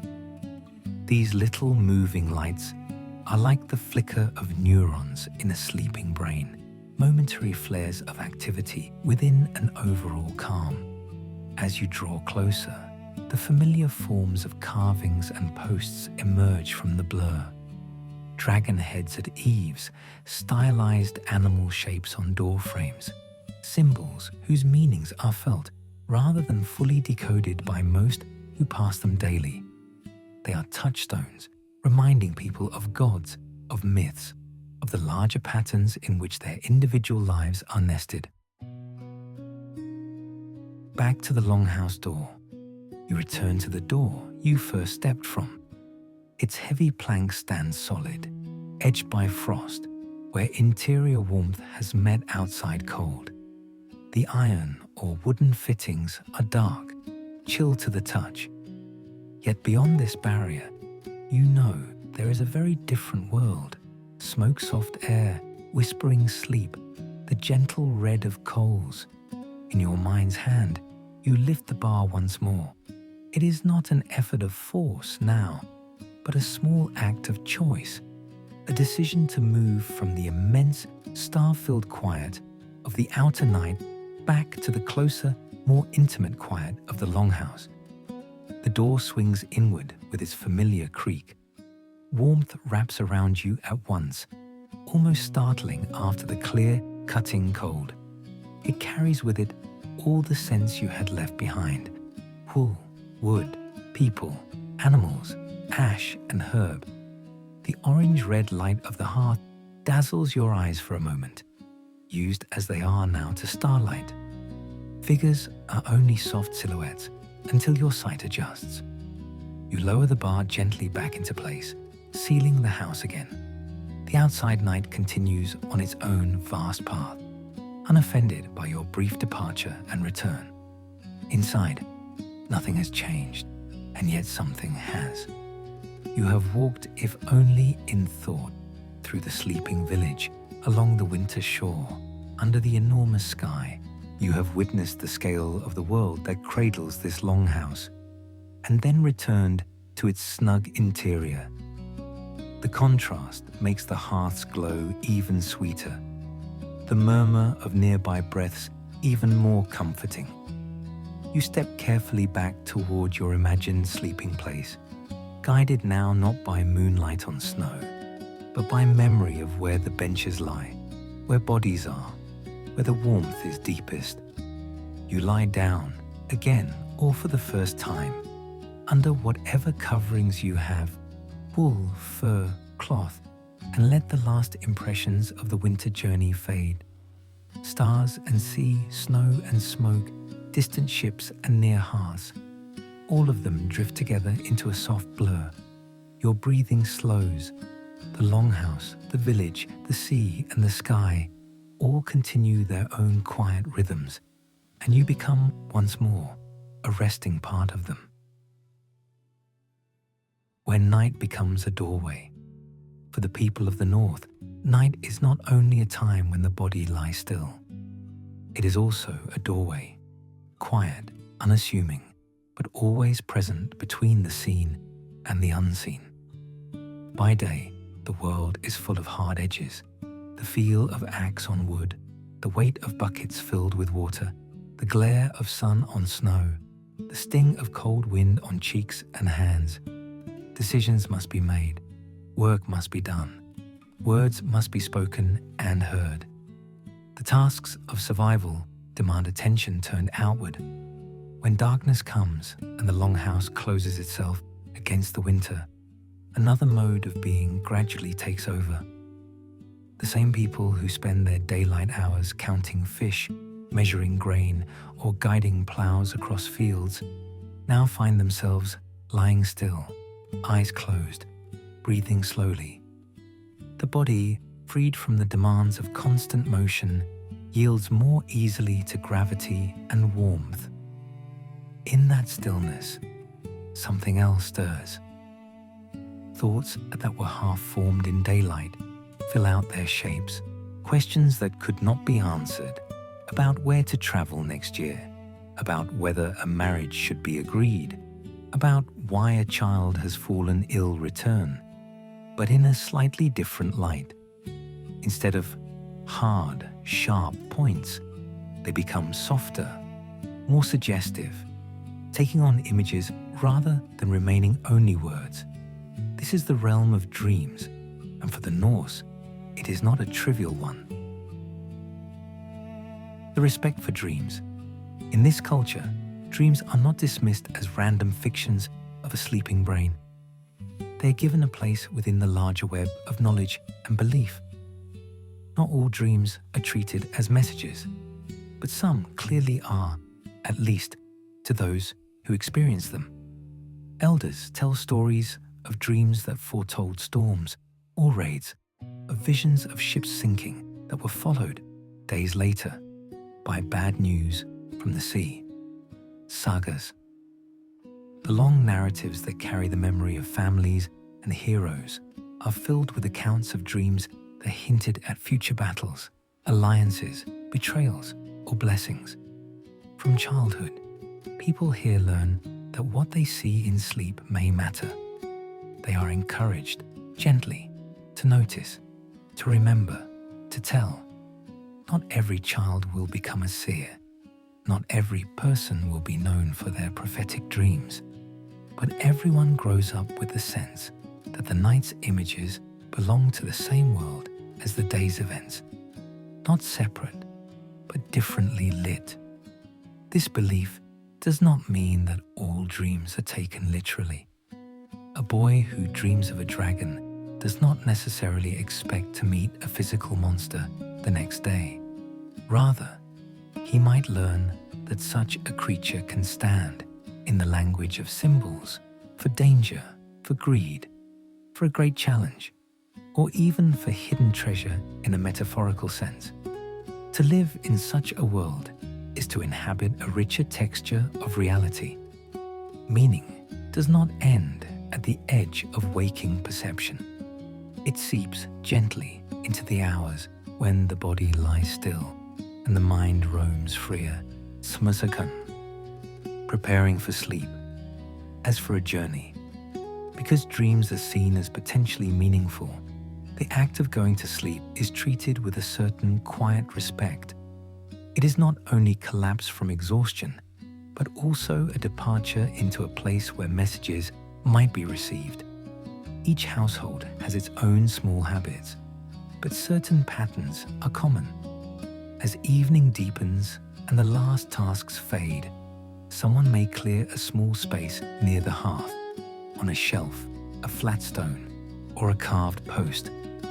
There they might place a bit of food grain, a piece of bread, a drop of ale, or a simple token such as a carved bead or a small stone, polished smooth by handling. These are offerings, not grand sacrifices, but small gestures of acknowledgement to gods, to ancestors, or to the unseen guardians of the home.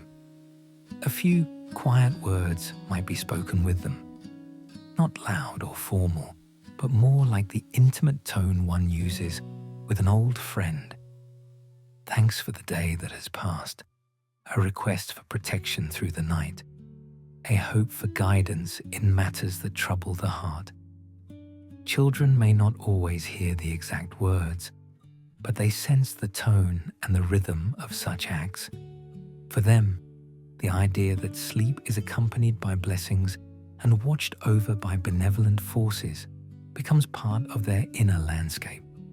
Night is, from the start, less frightening because it is not empty, Others, especially those concerned with a particular decision or in search of an answer, might choose a more deliberate preparation.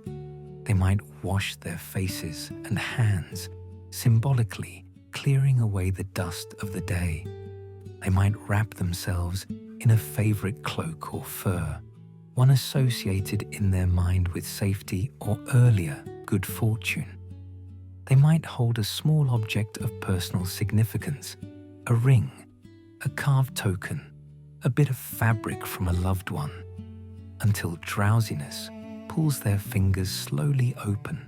In all of these actions there is a common thread, a gentle turning of attention inward, a signaling to the self and to whatever unseen listeners there may be that the next hours matter in more ways than one. Herbs and their quiet influence. Plants too have their part in this nightly passage. Hanging from the rafters of the longhouse, bundled and tied with twine, are dried herbs gathered in earlier seasons. Some were harvested for their clear medicinal uses, leaves that ease coughs, roots that help against stomach pains. Others are known, more subtly, for what they seem to do to the mind state. An elder might take down a bundle of such herbs before sleep, perhaps one known to bring calm, another believed to sharpen dreams. A few leaves placed near the hearth, gently warmed but not burned, release their scent slowly into the air, bittersweet, earthy, floral, or resinous, depending on the plant. Breathing these aromas in a house with no competing chemical smells has a noticeable effect. Shoulders relax. Thoughts feel less tangled. The line between waking and sleep grows thinner, but in a way that is comforting rather than disorienting. Whether the plant's effect is purely physical, working through subtle compounds carried into the lungs, or partly symbolic amplified by generations of belief in its properties, matters little to those who feel its influence. For them, the herb is a small ally on the path to the dreamlands. Sometimes, a healer or wise person in the community will prepare a more direct remedy, a simple infusion brewed earlier in the day from dried roots or flowers to be drunk warm in the evening. Its taste may be strong, but its effects, if chosen well, are gentle, a softening of inner edges, a reduction of the kind of tight, circling thoughts that otherwise might delay sleep. The rhythm of telling and listening. In many longhouses, there is another ritual that shapes the night, the sharing of stories and of earlier dreams. Before the first sleep, when the hearth is brightest and everyone is gathered, tales of the gods and heroes are told. These are not only entertainments. They familiarize young and old alike with a language of images, ravens that stand for thought and memory, wolves that represent danger or destiny, ships that bear the weight of journeys, physical and spiritual. Hearing these stories again and again over the years, people internalize countless small associations. The next time a raven appears in someone's dream, it does not stand alone. It arrives in the company of Odin, of battlefields, of wisdom hard-earned or painfully given. A dream of a great tree might call to mind the world tree that stands at the center of all things, connecting different realms of existence.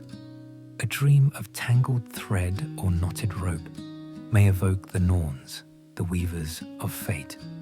This shared symbolic vocabulary gives the community a common ground for interpreting dreams later. When in the soft middle of the night, or around the morning's first meal, someone speaks of what they saw in sleep, listeners can lean on this framework to help them understand. The act of telling itself is gently ritualized. The dreamer does not rush through their account. They speak slowly, remembering as best they can details of color, of feeling, of small movements. Listeners often let them finish fully before offering any comments. There is a respect here for allowing the dream to be told whole, without interruption, before others begin to weave their thoughts around it. This practice not only gives individual dreams weight and shape, it also trains minds to pay attention, to notice, to hold images and emotions together long enough to examine them. In a world without writing as a daily tool for most people, the ability to carry complex internal pictures and to share them clearly through speech is a valued skill. Dreams as mirrors and as messengers. Not every dream is prophetic. Many nights, people dream of everyday tasks, of fishing, of cooking, of walking through fields. Sometimes the scenes are simple repeats of waking life. Other times, they are slightly warped, with impossible combinations of place or person. These dreams may not carry messages from gods or fate, but they still serve. They act as mirrors held up to the dreamer's inner state. A woman who has been worrying about her children's safety may dream repeatedly of trying to gather scattered items into a single basket, only to have some always roll away. A man who feels torn between loyalty to family and desire to travel may dream of standing on a shore with two ships calling his name from different directions. A youth eager to prove himself might dream of battles that begin grandly but dissolve into confusion. When such dreams recur, people notice. They may not think of them as omens in the sense of foretelling external events. Instead, they see them as reflections of tensions, fears, or desires that have not yet been fully acknowledged. Talking about these dreams can bring those undercurrents into the open, where they can be considered in the slower, more deliberate language of waking thought. Other dreams, rarer, do feel like messengers from beyond the self. They may come with unusual vividness, standing out from the softer flow of other nights.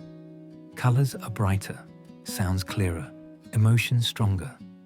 The dreamer wakes with a sense of having truly been somewhere else, of having encountered something larger than their own memories and concerns. In such dreams, a specific figure might appear, an ancestor not seen for many years, a god in one of the forms they are said to favor, an animal behaving with an uncanny intelligence. The content of the dream might speak directly to a known question: whether to risk a sea voyage now or wait, whether to trust a particular ally, whether to settle in a new place or remain in the old. When someone experiences a dream of this kind, they do not keep it to themselves. At the next fitting moment, a quiet stretch in the night's middle, or the soft time just after dawn, but before tasks truly begin, they share it with at least one trusted listener, an elder, a spouse, a respected seer. Together, they turn the images over and over like stones in the hand, feeling their weight, their texture, their possible meanings. No one claims an absolute interpretation, but often, through this shared reflection, a path forward emerges that feels more grounded, more in tune with whatever forces move behind the surface of events. The gentle art of not forcing meaning. An important part of this dream life is an attitude of patience. Not every dream demands immediate decoding. Some are set aside, held lightly in memory, until events in waking life cast them in new light. A man might dream, for example, of a great tree struck by lightning but not falling. At the time, neither he nor his listeners can make much sense of it. Years later, when he survives a serious illness or battle, that old image may return to him with a new resonance. What once seemed inexplicable now feels like a quiet reassurance that was given long before it was needed. Because of this, people here do not strain too hard to force meaning from every night's imagery. They allow for mysteries, for gaps. They understand that some things are clearer in hindsight, and that the mind's way of connecting inner and outer events does not always move in straight, tidy lines. This relaxed approach prevents dreams from becoming a source of constant anxiety. If every strange picture seen in sleep had to be analyzed and acted on at once, the night would lose its restorative power. Instead, by letting some images drift away and keeping others in a loose net of memory, they strike a balance between attentiveness and surrender. Night as a shared sacred space. Taken together, the offerings by the hearth, the herbs, the storytelling, the careful telling and listening to dreams. These practices turn the longhouse at night into a kind of shared sacred space. There's no need for tall columns or carved altars here. The low, smoke-darkened rafters are enough. The simple, packed earth floor, the straw and skins, the glow of coals, all of these form a temple of their own kind, one dedicated to the ordinary holiness of continued life. People do not kneel here in long, formal prayers every night. They do not chant or sing ritual songs each time they lie down, but in the way they treat sleep as a time not only of bodily rest, but of possible communication and subtle insight. They invest these hours with a quiet reverence. To enter sleep in such a place is to step into a stream that has carried countless others before.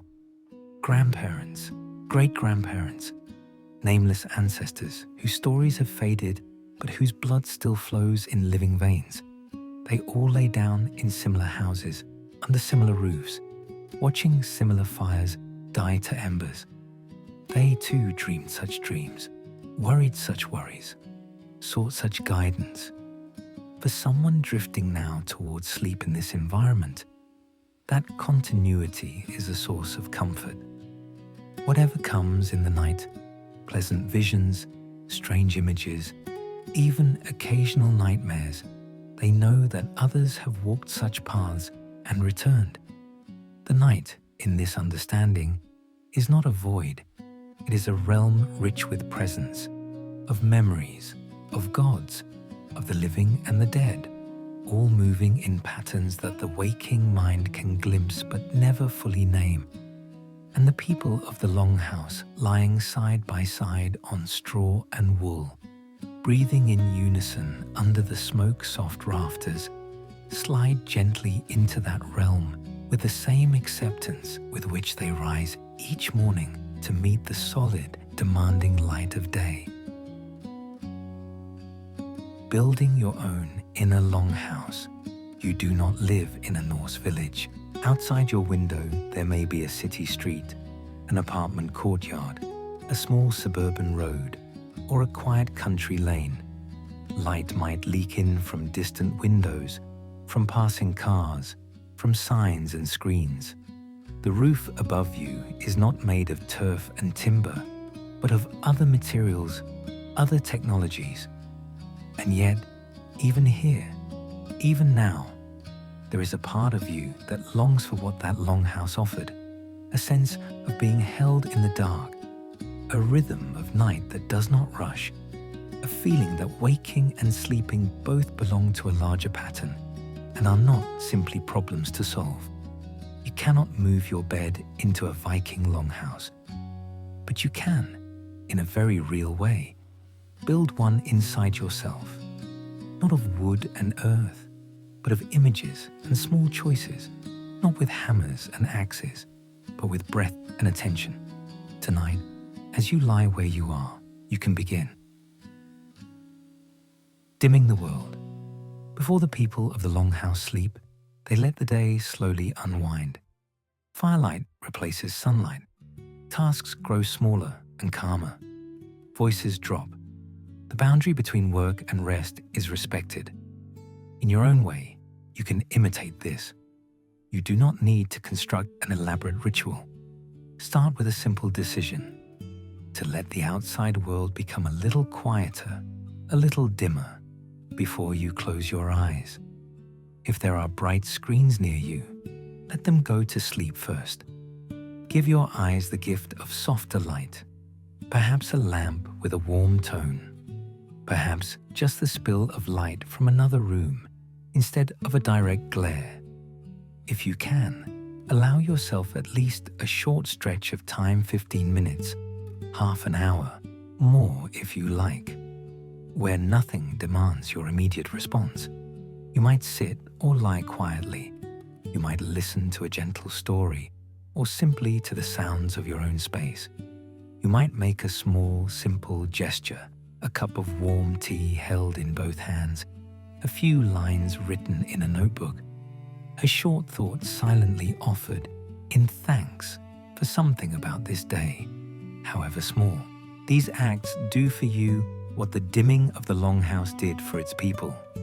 They signal to your body and mind that you are passing from the sharp world of daytime into the softer world of night. Even if just for a short time, you can allow yourself this transition. Gathering your hearth. In the Norse house, sleep centers around the hearth, that low, glowing fire whose warmth and light give shape to the dark. Without it, the longhouse is only walls and roof. With it, the space becomes a place of safety.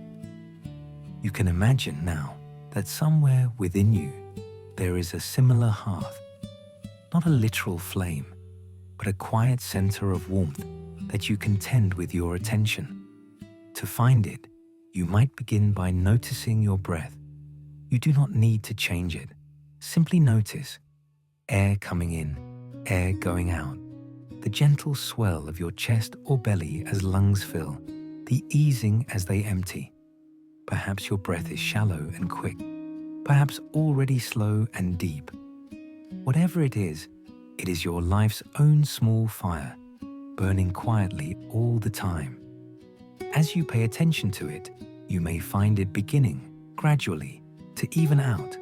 A little less ragged, a little less hurried, like a fire that has been fed just enough wood to burn steadily, not too much. You can imagine that each breath in is like drawing that thin, dry stick Runa once placed on the embers, adding just a little fuel, gently. Each breath out is like watching the coals glow a bit brighter, feeling the warmth rise. If you like images, you can picture a small pool of soft light somewhere in your body, a spot in your chest, or just below your ribs, or in the center of your throat. This is your hearth. It does not flicker wildly. It is not in danger of going out. It glows steadily with the sum of all the warmth and life in you. You do not need to see it clearly. It is enough to trust that it is there and to rest a bit of your attention on it. Arranging your inner sleeping place. The people of the longhouse did not lie wherever they happened to fall. Over time, they developed an arrangement that suited their needs, raised platforms to keep them off the cold ground, layers of straw and wool to insulate, positions chosen according to warmth and responsibility. In your own inner longhouse, you can do something similar. You cannot always control the exact details of your physical environment, but inwardly you can create a sense of arrangement that supports rest. Scan your body gently from head to toe, not to judge, but to notice. How does your head feel on its pillow? Is there a place in your neck that is tight, a muscle holding more effort than it needs to at this moment? If so, you are not required to force it to relax. Instead, You can imagine laying a layer of soft straw under it, a bit of extra support, an acknowledgement. I see that you have worked hard. You are allowed to rest now. Move your attention down to your shoulders. Are they drawn slightly upward, as if braced against some unseen chill or blow? If so, you might visualize wrapping them in a warm woolen cloak. In your mind, feel the weight of that cloak as it settles, encouraging your shoulders to sink a little deeper into whatever supports them. The cloak does not judge the tension. It simply offers warmth until that tension no longer feels needed. Continue down your arms to your hands. Perhaps your fingers still carry the memory of typing, of writing, of holding tools, of scrolling, of lifting. Imagine placing those hands gently on a neutral surface, your own belly, the bed, the side of your body. See if you can let them be still, as if they are tools set carefully on a shelf for the night. In your chest and back, notice where breath moves most. If there are tight spots, you do not need to pry them open. Instead, picture yourself laying another layer of sheepskin there, like the people of the longhouse did on their benches. Soft, thick, supportive. Your ribs lie back onto that imagined softness, held and cushioned. Your hips, your thighs, your knees, your feet, all of them can be gently checked in this way. Every place you find effort can be offered some inner equivalent of straw, wool, or fur.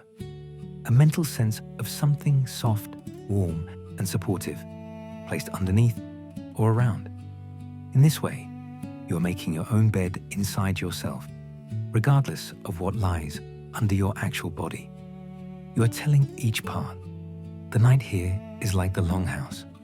Night long enough, warm enough, allowed.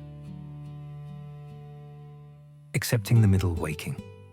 If you've ever woken in the middle of the night and felt anxiety bloom, about the time, about tomorrow's obligations, about the fact that you are awake at all, you know how easily this moment can become a tangle. The Norse longhouse offers another pattern. For them, waking in the middle of the night was not automatically a problem. It was part of the pattern. People rose, tended the fire, checked animals, spoke softly, considered dreams, and then lay down again. You can borrow this understanding. If you find yourself awake at some dark hour, with thoughts already beginning to gather like crows, you might quietly remind yourself, this is my middle waking. It is an old human habit. There is nothing wrong with me for being awake now. Instead of wrestling immediately to return to sleep, you might allow a brief, gentle interval of wakefulness, free from pressure. You are not required to get up and be productive. You are also not required to lie rigidly still in panic. You can simply be. Maybe you focus again on your breath hearth. Maybe you let your mind take a slow inner walk through the longhouse, from the door, past the cloaks and boots, along the sleeping platforms, to the fire, to the animals, and back. Perhaps you remember the winter shore, the distant ships at rest. If worries appear, as they often will, you do not have to chase each one. You might imagine them as bits of ash rising from the coals, visible for a moment in the firelight, then drifting upward and away into the darkness above, where they dissolve. You can tell yourself quietly, as a Norse grandfather might tell a child, night is long enough for both wake and sleep. I will return to rest when my body is ready. For now, I am simply here, often without your needing to force it. This acceptance softens the edge of your wakefulness. The body, reassured that it is not in danger, more easily relaxes again into the second sleep. And even if it takes time, even if the night is ragged, Treating this middle space with kindness rather than judgment will leave you less bruised by morning. Creating a small ritual of protection. In the Viking house, amulets and simple marks served as guards against fear. A hammer of Thor carved into wood, a small rune chalked on a beam, a token laid near the bed. These were physical reminders that people were not alone in their struggles. In your own environment, you can create something similar. It does not need to be elaborate or even visible to others. It might be a small object, a stone, a ring, a scrap of cloth from someone you love, placed where you can touch it by your bed. It might be a phrase you whisper to yourself, the same few words each night, forming a thread of continuity. For instance, as you lie down, you might quietly say, "Let this night be a shelter," or "May I rest in safety," or any line that feels honest and gentle to you. Over time, the repetition of this simple action or phrase can become like a hand on your shoulder from an older, steadier part of yourself. It signals to the more frightened portions of your mind that someone is on watch, that vigilance, if required, will be shared. In addition, if you like the feel of symbolic images, you might imagine drawing in your mind's eye a small protective sign above your bed, not because of superstition, but because the act of picturing such a boundary can give your nervous system a sense of enclosure. The longhouse had its walls and door bar. You can have, inwardly, a line that says, "This space is for rest." Inviting gentle dreams. You cannot fully control what you dream, but you can set a tone as you drift towards sleep. In the Viking world, that tone was set by stories told around the hearth, by the last conversations of the evening, by the images of gods and heroes and ancestors that lived in people's minds. Those images, repeated often, seeped into dreams. In your own case, you might consider, what is the last thing you feed your mind before trying to sleep? If it is always the glare of disturbing news, the rush of social feeds, the sharp edges of unresolved arguments, it is no wonder that your inner night tends toward turbulence. Instead, you might choose, even just for a few nights, to end your day with gentler images. Perhaps you read a page or two of something calming, a quiet story, a description of nature, a simple poem. Perhaps you listen to a voice that speaks slowly and kindly, telling you of distant forests, of calm seas, of old houses warmed by fire. You might, if it suits you, deliberately call to mind a place real or imagined that feels safe to you. It could be a beach you once walked, a mountain path, a room from childhood, or even the longhouse itself, as you have come to picture it. Spend a few breaths there, in imagination, noticing small details, the way light falls, the sounds in the distance, the feel of the ground. Then let that image fade without clinging to it. You are not forcing yourself to dream about it. You are simply offering it as a first stone in the river of sleep. Over time, such gentle seeding may tilt your dreams a little away from pure anxiety and toward landscapes where even difficult themes unfold in more bearable ways. Holding yourself as the longhouse held its people. Ultimately, what the Viking night most deeply offered was not a collection of exotic practices, but a certain stance toward rest, a belief that sleep is not weakness, but necessary strength, that waking in the dark is not failure, but part of an ancient rhythm, that individuals are safer and softer when held within a structure, physical, social, spiritual, that supports them. You may not have a communal sleeping space. You may not have carved beams or straw under your bed, but you do have the ability to hold yourself in a similar way. When you lie down, you can imagine that you are not dropping into an empty void, but into a woven net of many threads.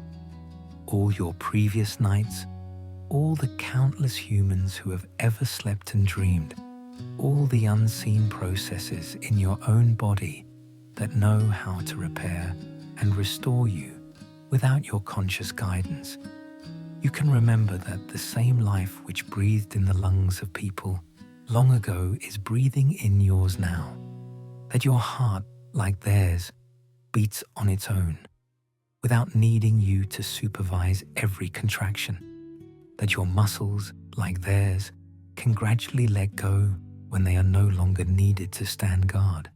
In a sense, you are both the longhouse and its inhabitant. Your bones are the beams, your skin the walls, your breath the hearth. Inside this structure, the softer parts of you can rest. You can tell yourself, in a voice as steady as any Norse elders, "This night is long enough. I'm allowed to sleep. I'm allowed to wake, and then to sleep again. I'm allowed to rest." And as you repeat this knowledge, not as a demand, but as an offering, your inner longhouse settles a little more firmly around you. Its imagined walls grow thicker. Its hearth glows more surely. The wind of your thoughts, which sometimes howls so loudly through the gaps of worry, finds fewer cracks to shriek through. The dark around you becomes not an enemy to be conquered, but a season to be entered, a winter night you will cross as so many before you have crossed, held by something older and kinder than any single day's troubles.